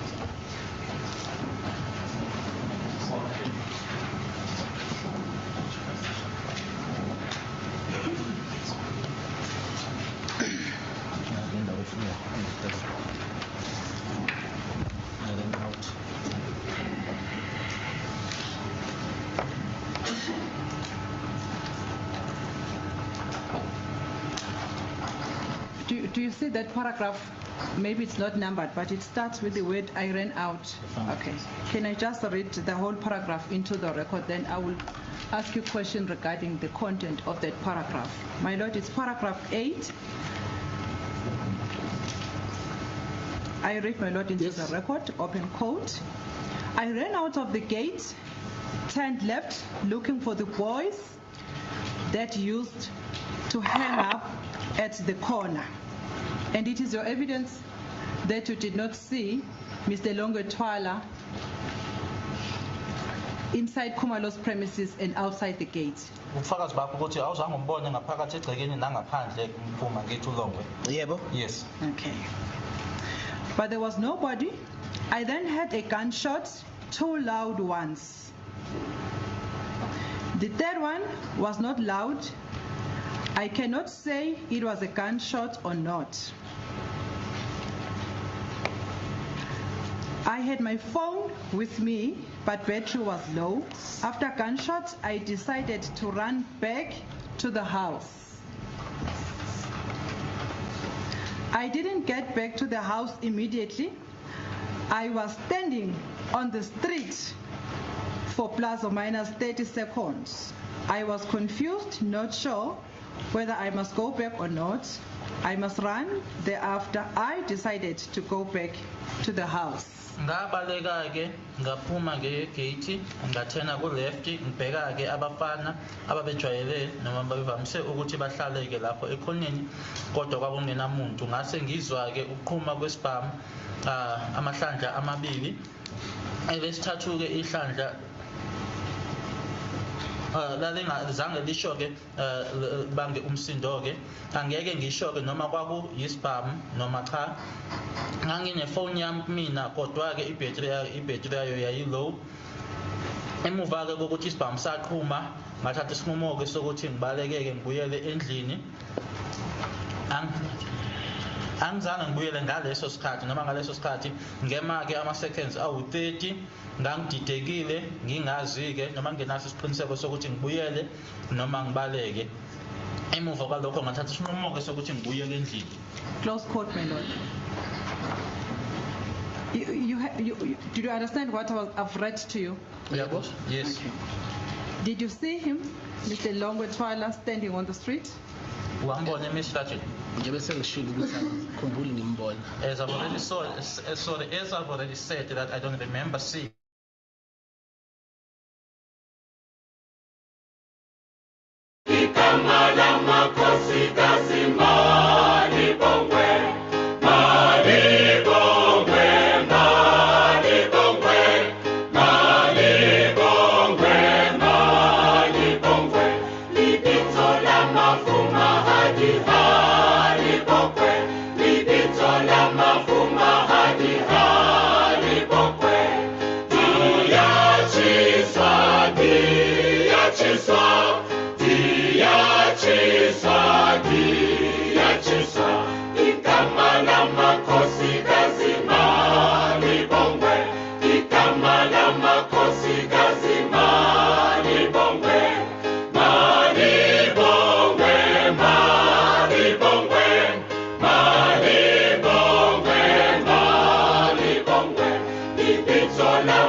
This is my favorite gear because it speaks for me and all my brothers. Nivea Men Black and White Deo protects you from stains and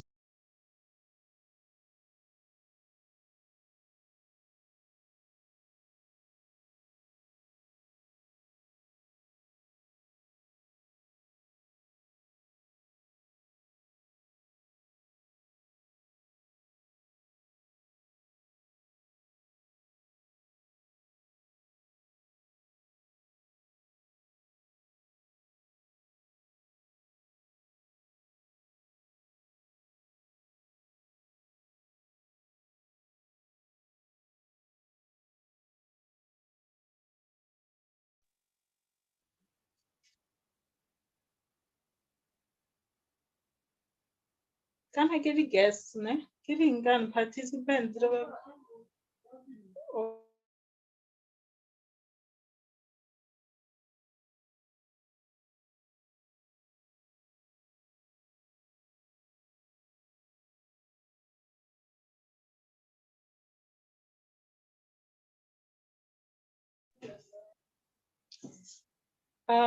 Colleagues and all our honorable guests, would like you to bear with us as we await Ms. Mushololo. She was having technical difficulties, so I believe we will use the few minutes left to at least wait for her and see when she is available. However, in the meantime, I would like to encourage you to write down the questions that you have towards each speaker who was on the platform on the chat section. And I will attempt to read out your questions in our question and answer session.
Sing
against apartheid's past laws.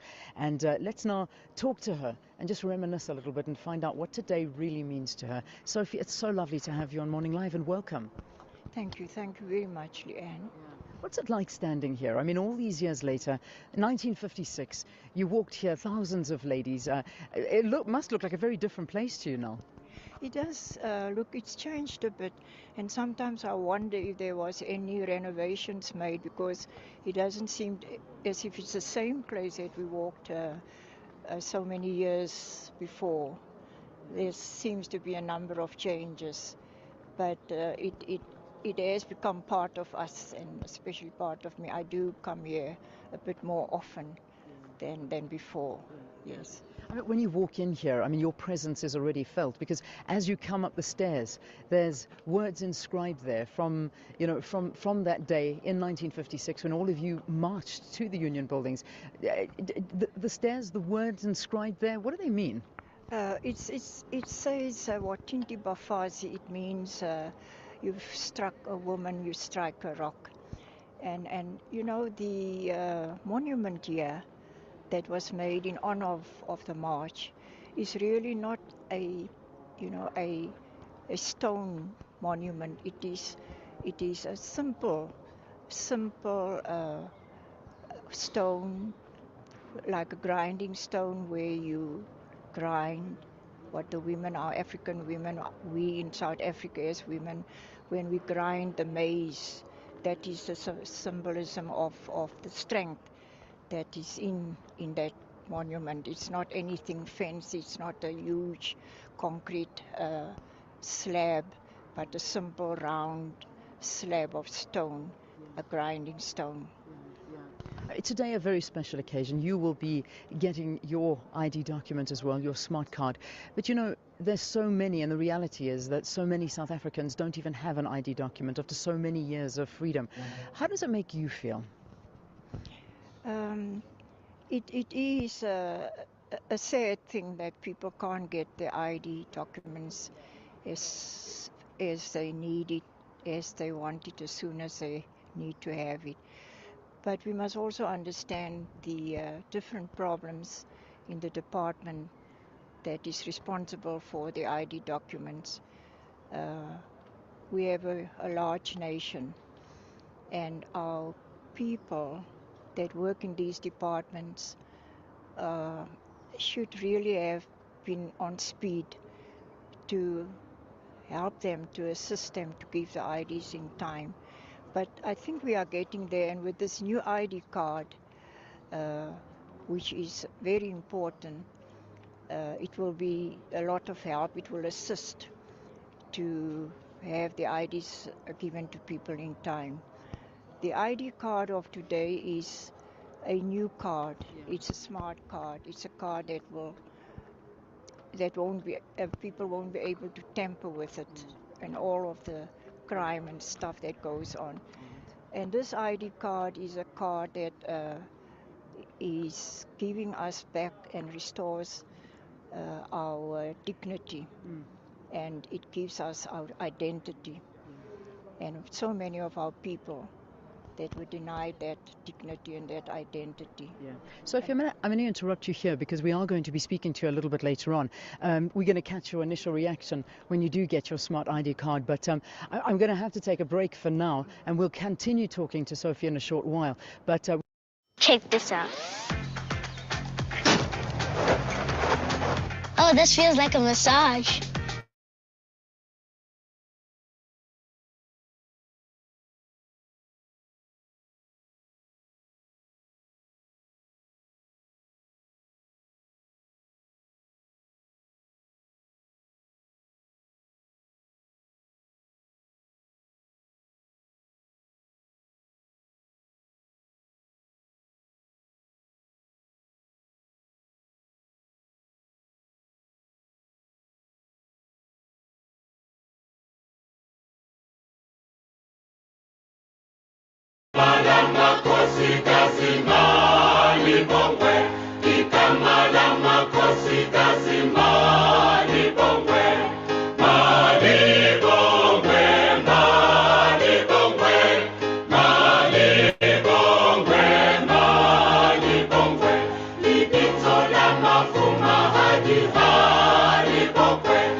Do you want to make a great impression on your customers? Build your brand in every message with a professional email from GoDaddy. Get more done online with all the leaders' Office apps on multiple devices. Get yours today at godaddy.com.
Am I audible, audience? Yes, DC, you are. Can we, may we at least go straight to the question part while we still trying to continue contacting Ms. Mushololo, as her phone is currently off. We don't know whether it's network or what seems to be the problem. May we please just write our questions.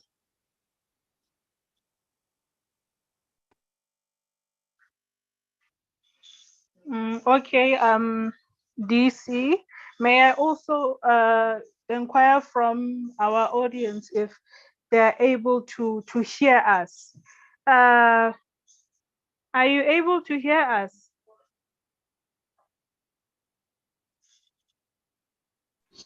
Yes, we can. Okay, no, great. I believe for now, since we are on the item of rendering questions and answer session, before we move to it, I would like to read a piece that was posted on Fala's social media platforms. I believe it was during the event of okay, I believe it was in relation to the role of women in law and what women in law have been facing during that time. The piece goes as this. If you do follow us on Facebook, then you might have knowledge and you might even see the piece that I am talking about. So it says, women in law, equality before the law. When we look at the past injustices, the appellate decision in the matter of Incorporated Law Society versus Woki made reference to a book passage which stated, likewise, owing to the same neutral peculiarity, it happens that in as much as nearly the whole of womankind, by reason of an inborn weakness, is less suited for matters requiring knowledge and judgment than men. Women are excluded from holding any office or dignity relating to the government of a people and its affairs.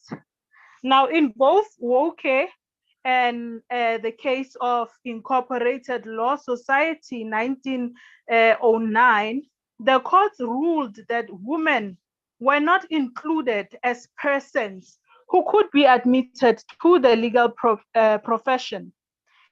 To remedy this injustice, the Women's Legal Practice Act of 1923 was in the act where women decreed that women shall be entitled to be admitted to practice and to be enrolled as advocates and attorneys, notary publics, and conveyancers in any province of the Union, subject to the same terms and conditions as applied to men.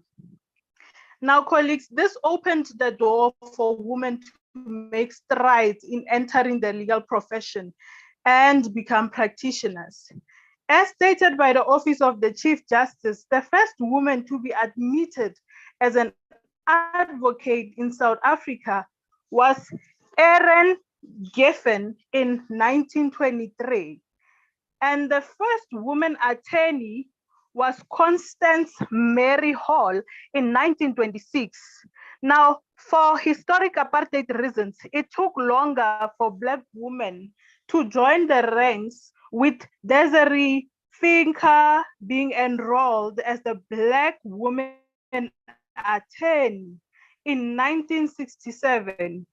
Women were therefore not allowed to work in the legal field until 100 years ago. The current dispensation and also with regard to the pleas of women in the current dispensation. While this is the current situation, women legal practitioners commemorate the centenary of the Women Legal Practice Act in ceremonial sittings across the country by reflecting on their success, and they called for complete equality with their male counterparts. Some of the pleas that were raised by the practitioners, they include the following: that being a woman in the legal profession is difficult, that Black women are treated differently from their counterparts, that Black women breaking into the legal field are pushed back, paid less, and deprived of opportunities. That in the private sector, such as listed companies, there is a difference in salaries when it comes to female legal practitioners. A study done by the international consulting firm in 2011 came out with the result that men were appointed as on potential, but women on proven accomplishments. The legal fraternity could do more to ensure that women were adequately represented in leadership positions, and more investment in the development of and mentorship of women, and encouragement of girls to seek growth and greater opportunities is therefore called for. Now, colleagues, all this shows that women are still at a disadvantage when it comes to the legal profession. And from what I have taken from the keynote speakers this far is that we still have a long way to go in reaching equality with our male counterparts.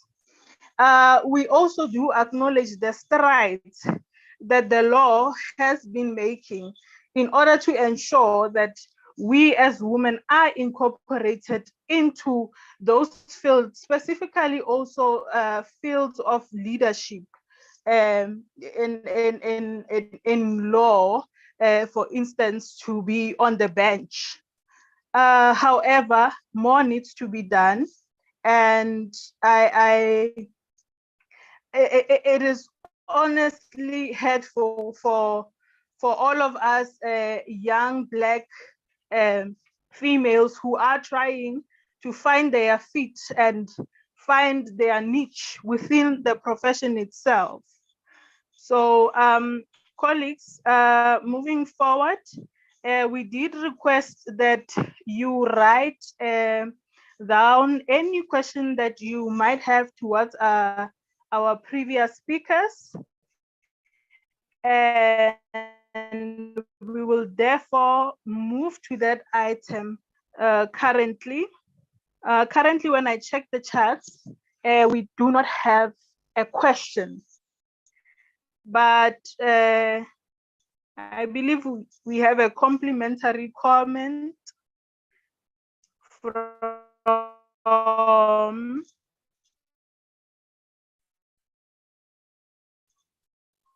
I believe it's Miss Manata. I'm not sure if it is a Miss or a Mister, but they say Fala never disappoints. Thank you. For my side, I don't have a question, but I am happy for the invitation, and the meeting for today was with fire emojis. The guests today, the other emojis as well, and wow.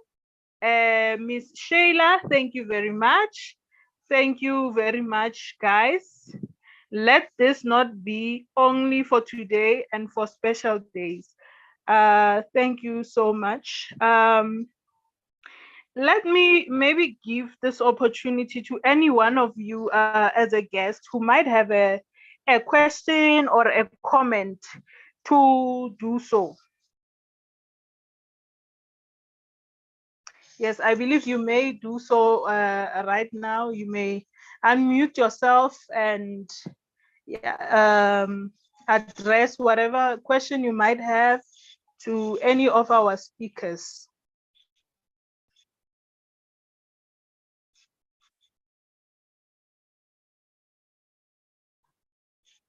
And you may also use the reactions button, for instance, if you want to raise your hand and all of that.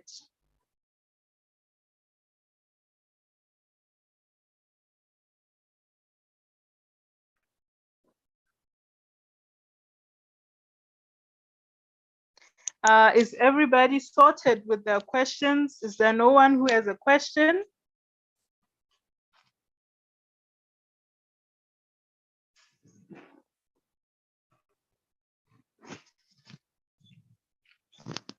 Colleagues?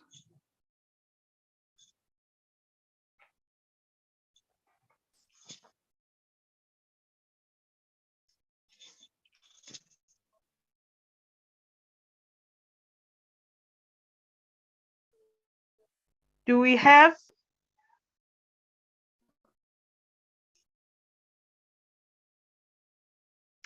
or maybe a comment, or are we all sorted?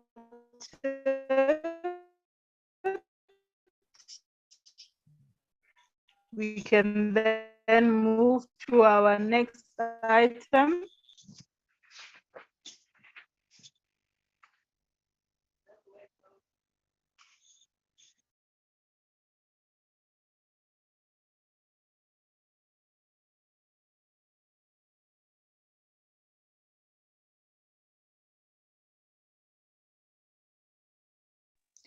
I would like to find out, am I audible on your side, colleagues, participant guests? Am I audible? Maybe I was not audible. Can I find out if I'm audible? You're audible. Yeah, we can hear you. Okay, thank you for the confirmation. Okay, I believe we have a compliment here. It says, Happy Bafazi Day. Thank you very much for the information, the informative session. And thank you to our speakers, much appreciated. Thank you so much, Neo.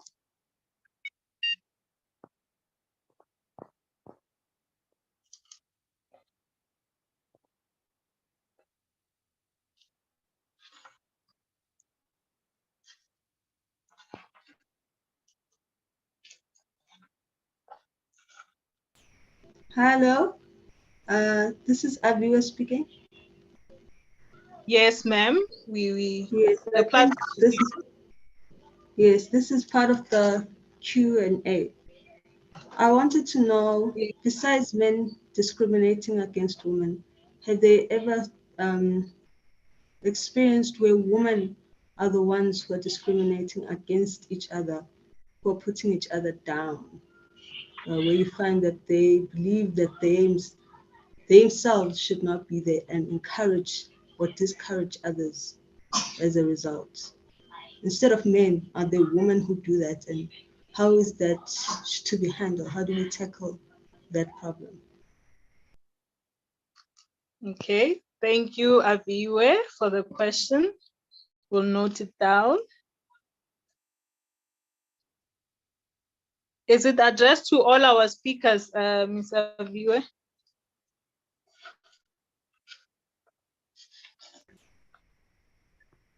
I think to everyone also, anyone who's experienced that and how they've handled it so far. Okay, thank you.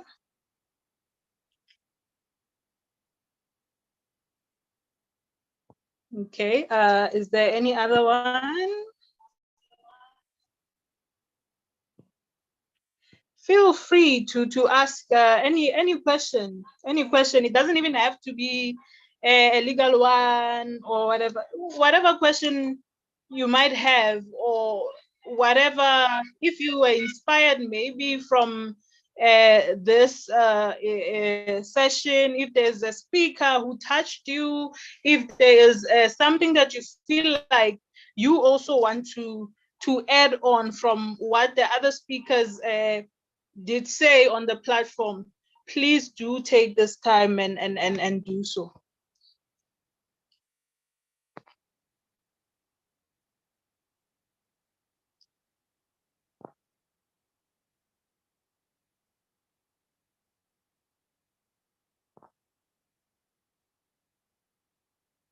Okay, we have a comment from Eunice who says they like to thank themselves for being part of this wonderful day. We thank you also, Eunice, and thank you for the comment.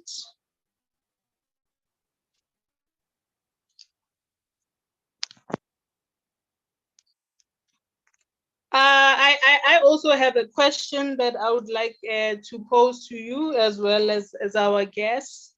When it comes to the element of Africanism and incorporating the ideas of Africanism inside the legal fraternity, what are your views on that? Because as a Pan-Africanist organization, FALA believes, more especially also in my role as media and transformation, we believe that there needs to be transformation within the legal sector when it comes to the attire that we wear as practitioners, that some elements of Africanism could be incorporated in that. And that although we do see principles such as Ubuntu being used in various judgments by our various justices and judges, more principles, because Ubuntu is not the only African principle that is there, but there are also other principles that we believe can also be used and developed, incorporated also into the law as it stands, because after all, customary law and common law are in the same footing. So I would like to ask from you if you believe what we aim for is possible in the current dispensation, in this era.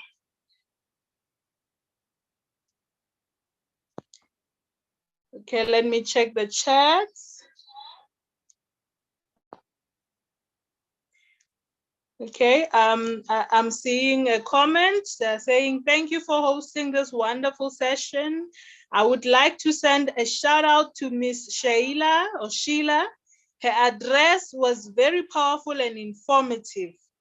Thank you. I hope she's listening. I was also very touched by her address as well. It was very much eye-opening, especially when she touched on the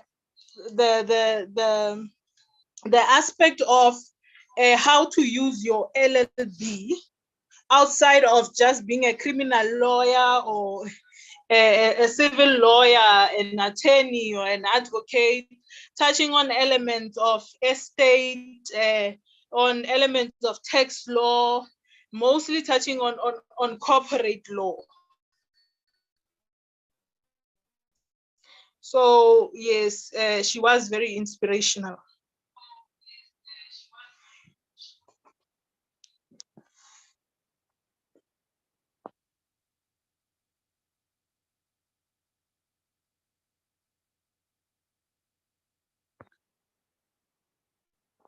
Okay, we have another comment.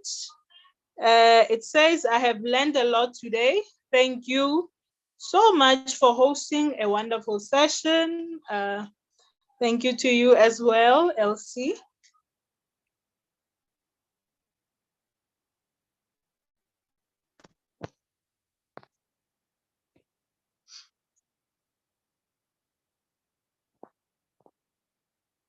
Okay, we have a question from the DC of Fala. She says, panelists, especially Justice Manamela, can you tell us if it is possible for the use of our own languages to be used in court by all legal practitioners, including judges? Thank you. Okay, I hope Ms. Manamela noted that one.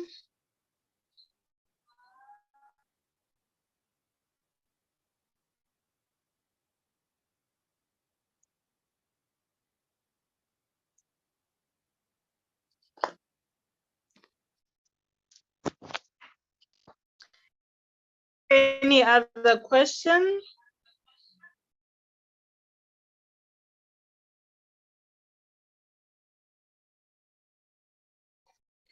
Okay, I'm getting a message that I must check the YouTube questions as well. Okay, we'll check them.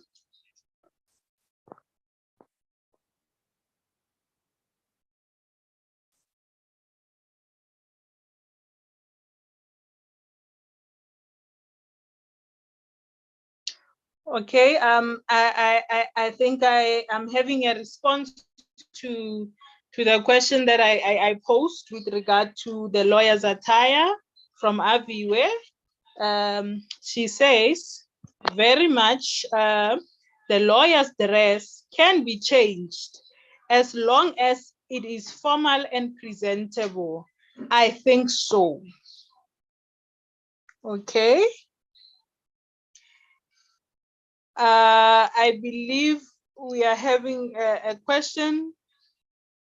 It was probably posted on our YouTube from Advocate Wonderboy Matebula, who asks, what should women do to ensure that young girls coming from disadvantaged areas are given opportunities to succeed in the profession? Okay.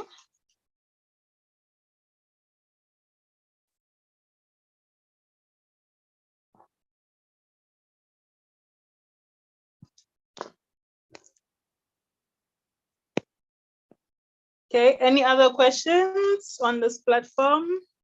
You are also free to open your mic and address.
Okay, colleagues, we have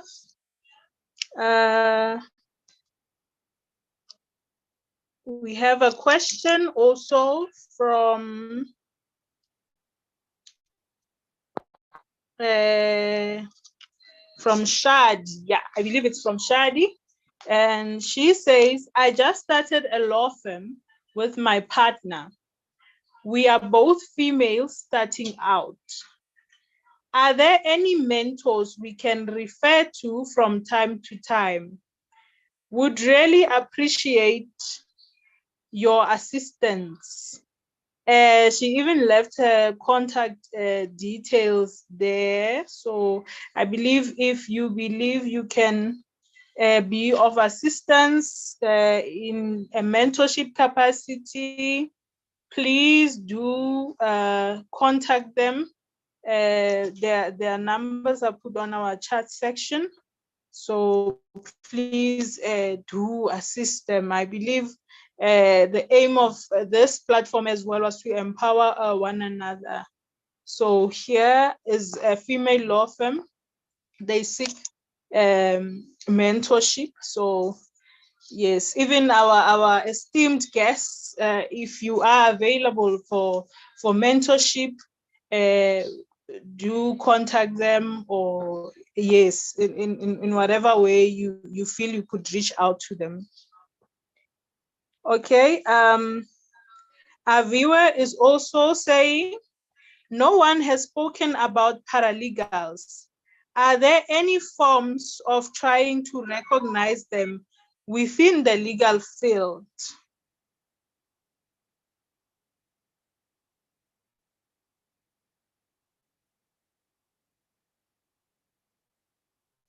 Noted.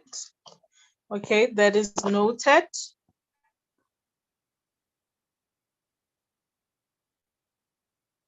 Okay, let me perhaps give the platform to Ms. Sheila to respond to some of the questions that she feels she wants to address.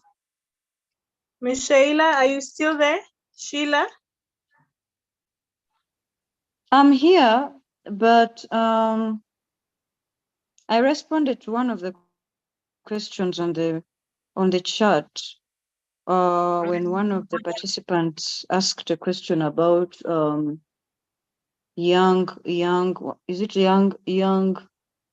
LLB holders? Okay, what can be done for them? Yes. I think it's a matter of, as women, it's a matter of unity. You know, if a girl approached me either in court or in my office and she wanted to know something, or she's dropped me an email and asked me about something, if I can be of assistance, if it's possible for me to assist, I should be in a position to assist. I should never be in the kind of attitude where I feel like I'm being disturbed. If I can't assist, it's better to say, I'm not able to assist you. And if I can assist, I should be able to say, okay, if you need any guidance, please approach me. I'll guide you where it's possible. Because we all learned from someone. As difficult as it may have been, whether your articles were difficult or going through LLB was difficult, one way or another, we learned from someone. Some of us were basically thrown into the deep end and told on our first day of articles and told, go to court. And you don't even know which courtroom you're going to, how to address the magistrate, but we learned anyway. So for me, I feel like as women, one girl at a time, we can help each other. It doesn't matter how small the guidance may be. The point is just give the assistance that you can give. So yes, it's possible. Sometimes you may approach someone and you may not get the answer that you want, or you may not get the assistance that you want. But the bottom line and the attitude that we should all have is, let's assist each other. That is how we build each other and bring each other up. And in regards to the question of if anyone has experienced, is it women fighting each other or women not assisting each other in the legal profession? I don't know if it was that question. Yes, it's more of a woman on woman hate type of question. The general rule, so to speak, is us as Africans do not like to help each other or build each other up. And that is where the downfall lies. I've not personally experienced it. Maybe because I have always been independent. I've always tried my best to push myself. But in this life, you need someone to hold your hand. And while it may exist, it has not happened to me directly. But it's something that obviously happens, because you may experience something like going into court and there's this female magistrate who looks exactly like you, and you have a male counterpart who is lighter skinned than you, but you will sense that this person is basically not on your side. You know, there's an inferiority that we have that is very disturbing. We feel like these people are kind of like on a higher level than we are, and they're not. That's not true. That's not true. That a person is lighter skinned than you does not mean that they are more competent than you. You understand? Like if you came before me as a person that looks like me, I should automatically be receptive to you, welcoming to you, because whether I want it or not, you're my sister. We don't have to be related by blood. It doesn't matter. We look the same. One way or another, we are linked. And if we don't, I don't know if it's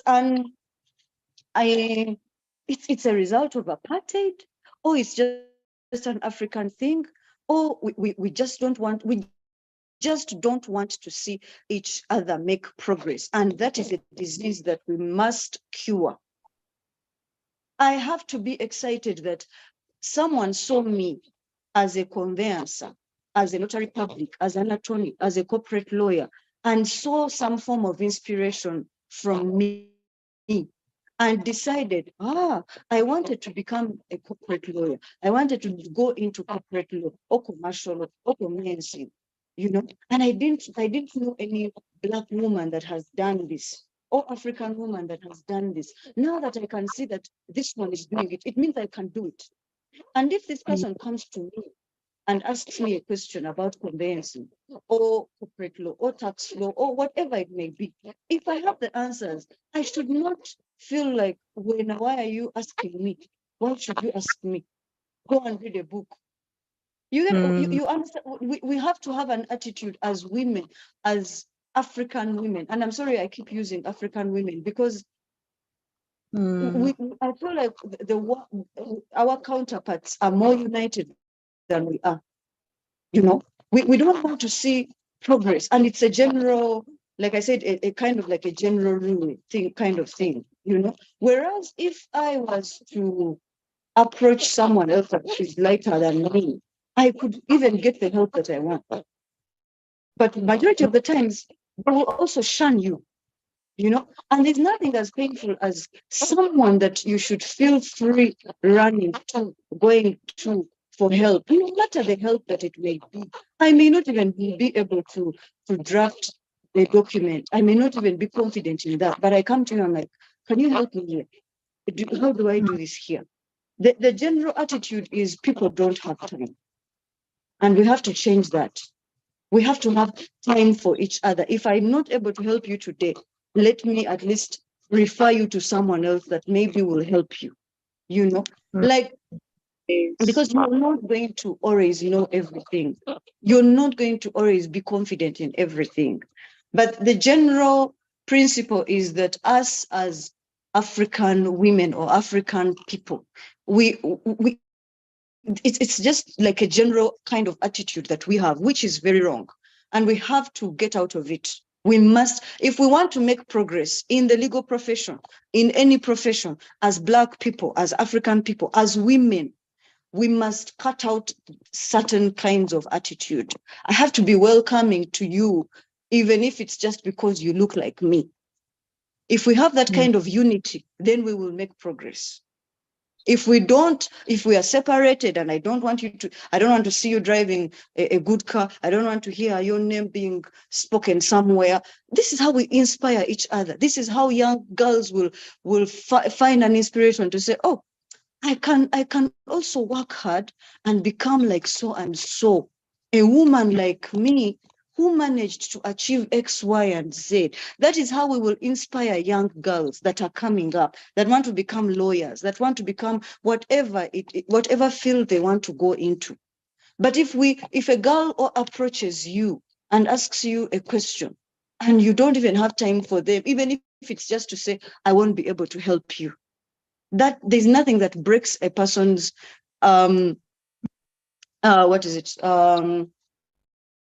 is it excitement or something, inspiration, than that, so we must be united. We have to, it is something, it takes one woman at a time, one girl at a time, to help another girl or another woman in order for us to achieve that. So while I haven't experienced it personally, well, you will walk into court and this female magistrate, you're excited to see her. You're like, oh my God, a female magistrate, But then you introduce yourself to this person, and this person is like, yo, that is the response you get the first time. So you wonder, okay, so what am I supposed to do? But I'm here to do a job, and I don't care how you feel about me. I don't care what you've seen on my face. I am going to hold myself high, shoulders high, chin up. I'm going to address you. The rest is up to you. But we must help each other. We have to support each other. That's the bottom line. That is true. Thank you.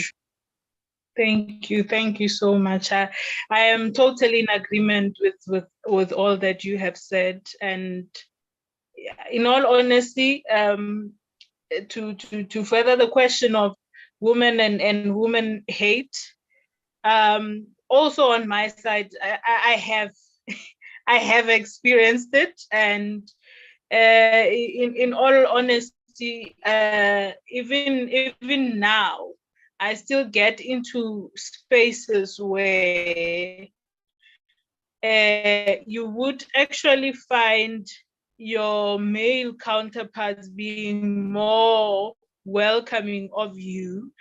And I don't even know if it's also a matter of women and women hate, and then there's also the age element, because when it comes to law, I've noticed that mostly seniority is quite important, but when you leave the courtroom and you go to the streets, seniority in terms of whether a person has been practicing longer, this one, age. And even when it comes to clients, when you find there are certain clients who would be much older. If, for instance, you are working in a civil law environment and maybe you have to tackle a divorce matter or whatever, the clients might be older.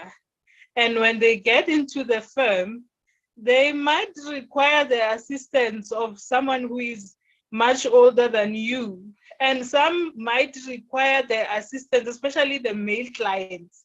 They would get inside and require the assistance of another older and matured male, because they associate seniority and gender with someone who can best handle their issues, as if you are not enough. And if you are not confident at that moment, you would feel a bit inferior, and you might even feel as though maybe you are even in the wrong profession. But however, such are things that we do get exposed to on a day-to-day basis when it comes to legal practice. I'm not sure if there's another question. Oh, okay, there's another question from the DC again. It's going to Justice Manamela. She says, another question to Acting Judge Manamela. I am of the view that there is a gap in the transformation of customary law, whereby it does not reflect our norms and values. Can you tell us how to rectify this gap? For example, in customary marriage and in a certain way through different cultures. But we all know, to further a question, we all know that customary marriage does not reflect the dispensation when it comes to different tradition and cultural practices of people when it comes to ending a marriage. So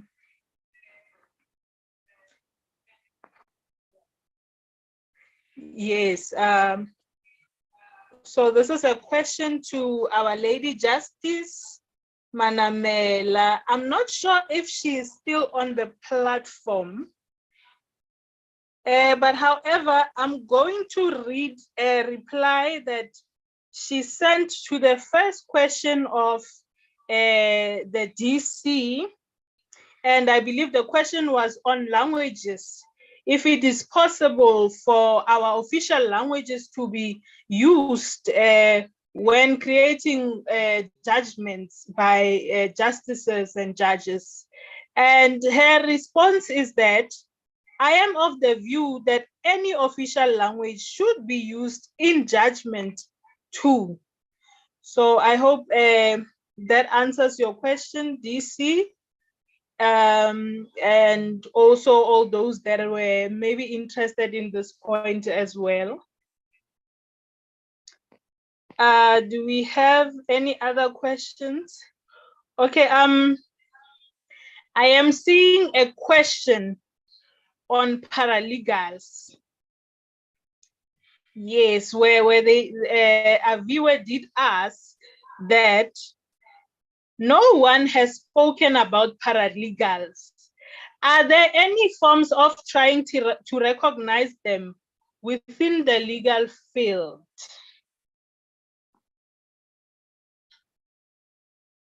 I don't know. Avi, where are you available? Yes, I am. Yes, I am. Can you maybe elaborate further on your question so that we understand the gist of it? Because a paralegal is part of the law firm, the legal field itself. So I do want to understand where your question emanates from. Particularly, are you speaking about maybe more opportunities being open to paralegals, or are you speaking about in general that they are not acknowledged?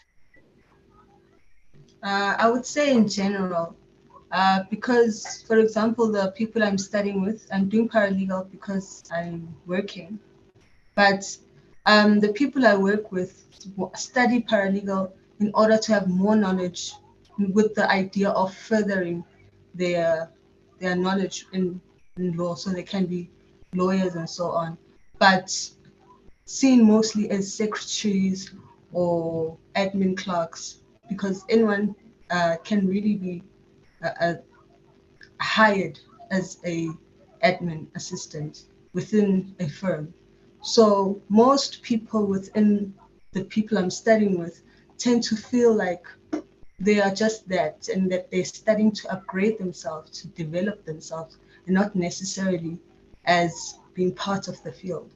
Also, from what I remember in one of the books I'm reading, is that they're still fighting to get paralegals to be a part of the legal field, and that they're not necessarily recognized. So if I hear you saying that they are, but I'm reading differently from other fields or books. Okay. I do get where you're coming from. But though I would like to further ask if maybe when your friends do study paralegal, do they have the hopes of becoming legal practitioners with the paralegal qualification itself, or did they study the paralegal qualification with the hopes of furthering and studying LLB?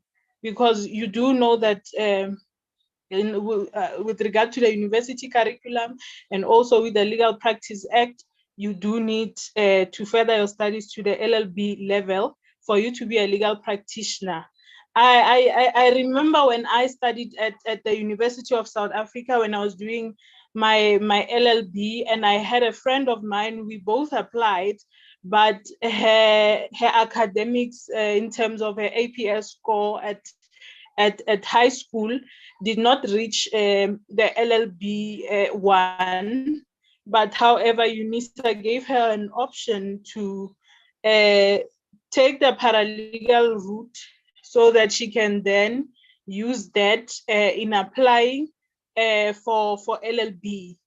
And at UNISA, they did make it clear that whenever if you study a paralegal qualification, the aim was not really to use it to work per se, but it was for you to then have a foot in entering for an LLB. But however, there are those that do study paralegal because they love because I believe for everyone in law there's a niche. There are people who want to be practicing attorneys, advocates. There's also a non-practicing role.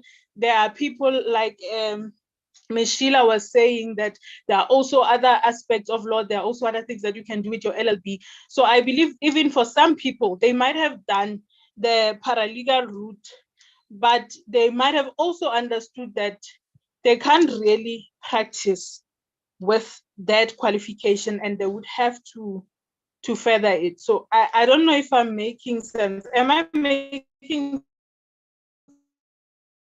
sense? Have you? Let's just say you're giving me hope more than anything. Because like my problem was tuition, was finding myself, and now that I have a permanent job, paralegal is a distance learning thing, so it gets me closer to what I need to do. So it's more like giving me hope than anything. Yes. Okay, but what I would advise personally is that do it, and when you're done with it, definitely go for that LLB. Go for that LLB, because unless your aims are to be a paralegal forever and you are not open to growing, because at the end of the day we do want to evolve and grow. That is why even after an LLB there is LLM, there is LLD. So I think for all of us, even with the LLB, it's not the ultimate goal when it comes to academia. You can still further it further. But yeah, I honestly believe that you should continue and further your studies as well after the paralegal, but only if you wish to be a legal practitioner or to venture into any other work that requires someone with an LLB. But if you don't wish to and you just enjoy mostly the paralegal side of running the law firm, because paralegals are very vital in a law firm. They basically run everything. The work of a paralegal is not small. It's not even a joke. They do work. So yeah, I hope you answered from my side. I don't know if there's any other person in the platform who would want to also comment on this as well.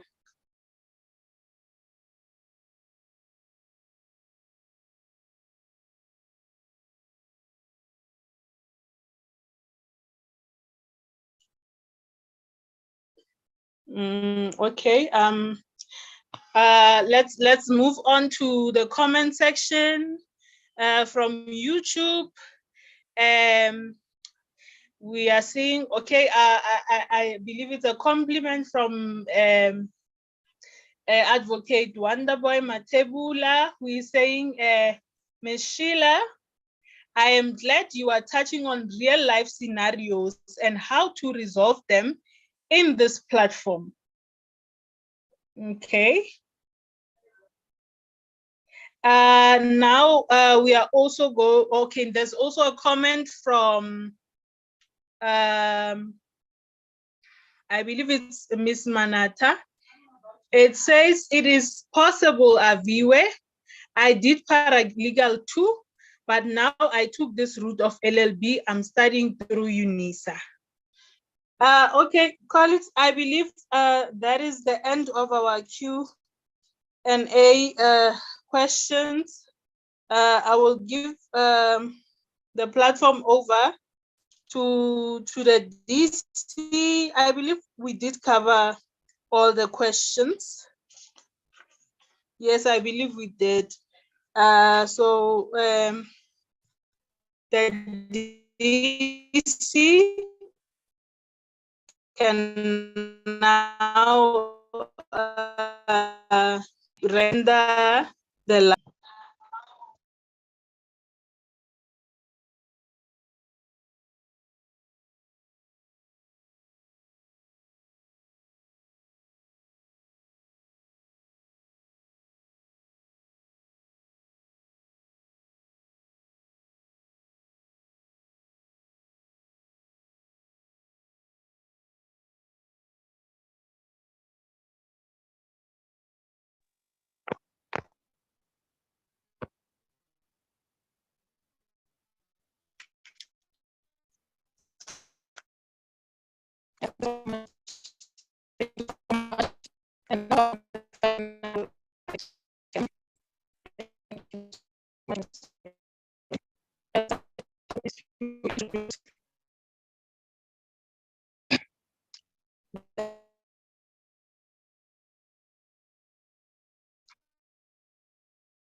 offer to audience. We have a chairperson to thank him for organizing and making sure that this event is possible. We thank him so much for all the efforts that he put into this event in assisting of this organization. Thank you so much, our Mr. Jana. And number 2, that is me. In a nutshell, make sure that our NEC comply. Our NEC comply and make sure that they are also. And on the third, because of time, I will be rushing and going to.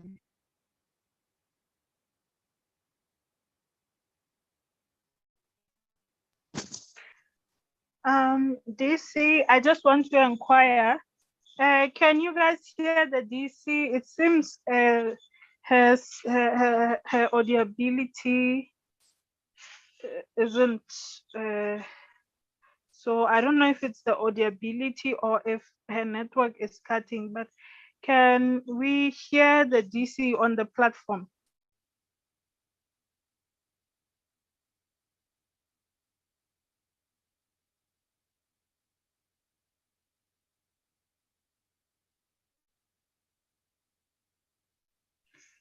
Is the DC audible? Okay, I'm seeing, okay, I'm seeing a comment that she's not so clear. I don't know if maybe I could resolve with the DC since my network seems to be working, and render this item.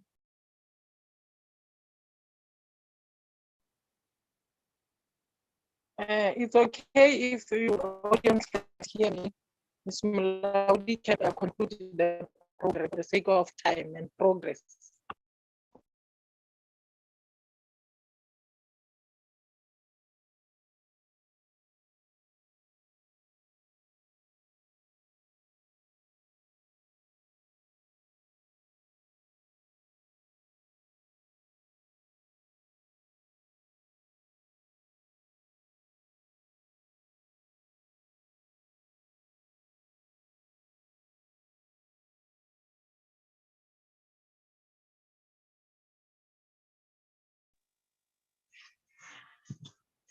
Okay, thank you, DC.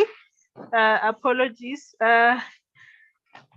Okay, we are rendering the last item of today, which is a vote of thanks and closing. Firstly, would like to send colleagues. Am I audible? Firstly, am I audible? Okay.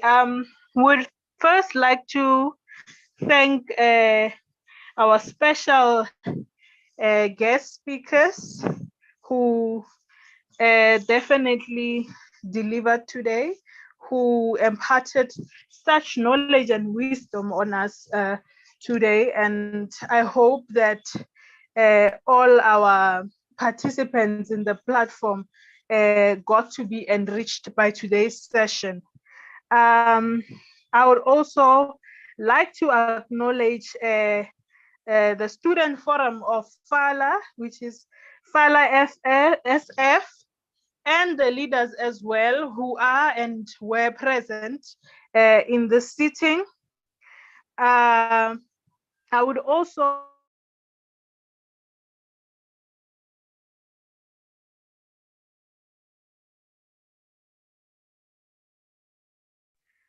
apologies, colleagues, I was muted. I would also like to acknowledge our FALA members who joined in on this celebration. And I would also like to acknowledge our executive leaders, even our male executive leaders who are Mr. Siete, the head of campaigns, Ms. Advocate Mbofu, our head of research and legal education. And I would also like to thank Mr. Sebola, who is our Secretary General, Mr. Sutula, who is also the Deputy Secretary General, and mostly Mr. Sebola, who was able to assist us to be live on Zoom and also on the YouTube platform. We appreciate you a lot for running the program.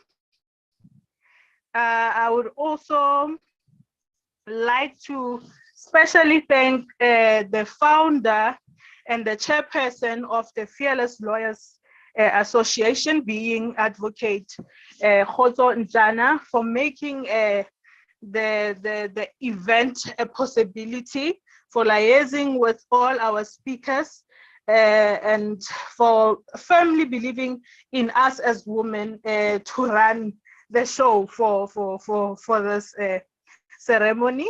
You are appreciated. So thank you so much to all the participants, all that are still here, especially you that are still here and made it up until the end.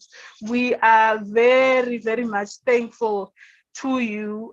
Your support means a lot.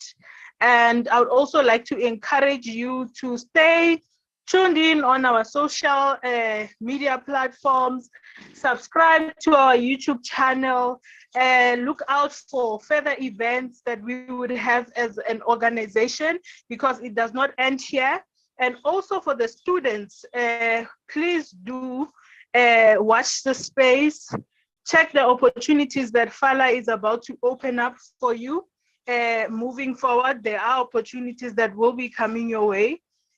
through FALA, because I believe that it is through organizations such as FALA and all other organizations of law that we can emancipate you as a law student before you even come into practice, so that you understand the practical aspect of things, because we do know that at university level, you only are given the perspective of the theoretical part of law, but not the practical part. So please stay tuned in to our socials, support us.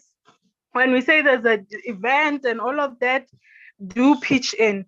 So from my side, I would like to say thank you for taking part in this auspicious occasion.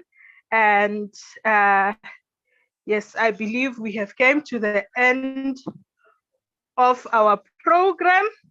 And in the motto and the spirit of FALA, we say, for the love of Azanian people, izelethu iazania, sithi igama lamakosikazi malibongwe. Thank you all.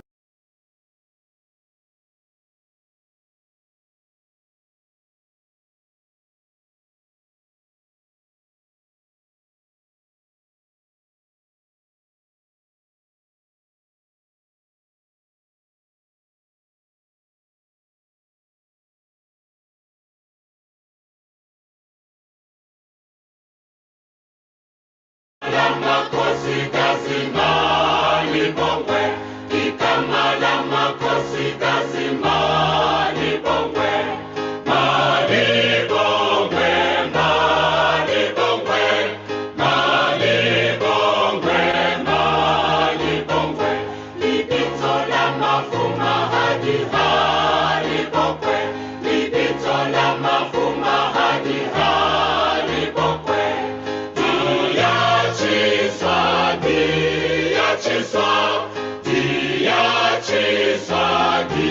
Diachiswa, igama lamakosikazi malibongwe, igama lamakosikazi malibongwe, malibongwe, malibongwe, malibongwe, malibongwe, libitso lamafuma hadi halibongwe, libitso lamafuma hadi halibongwe, diachiswa, diachiswa, diachiswa, diachiswa.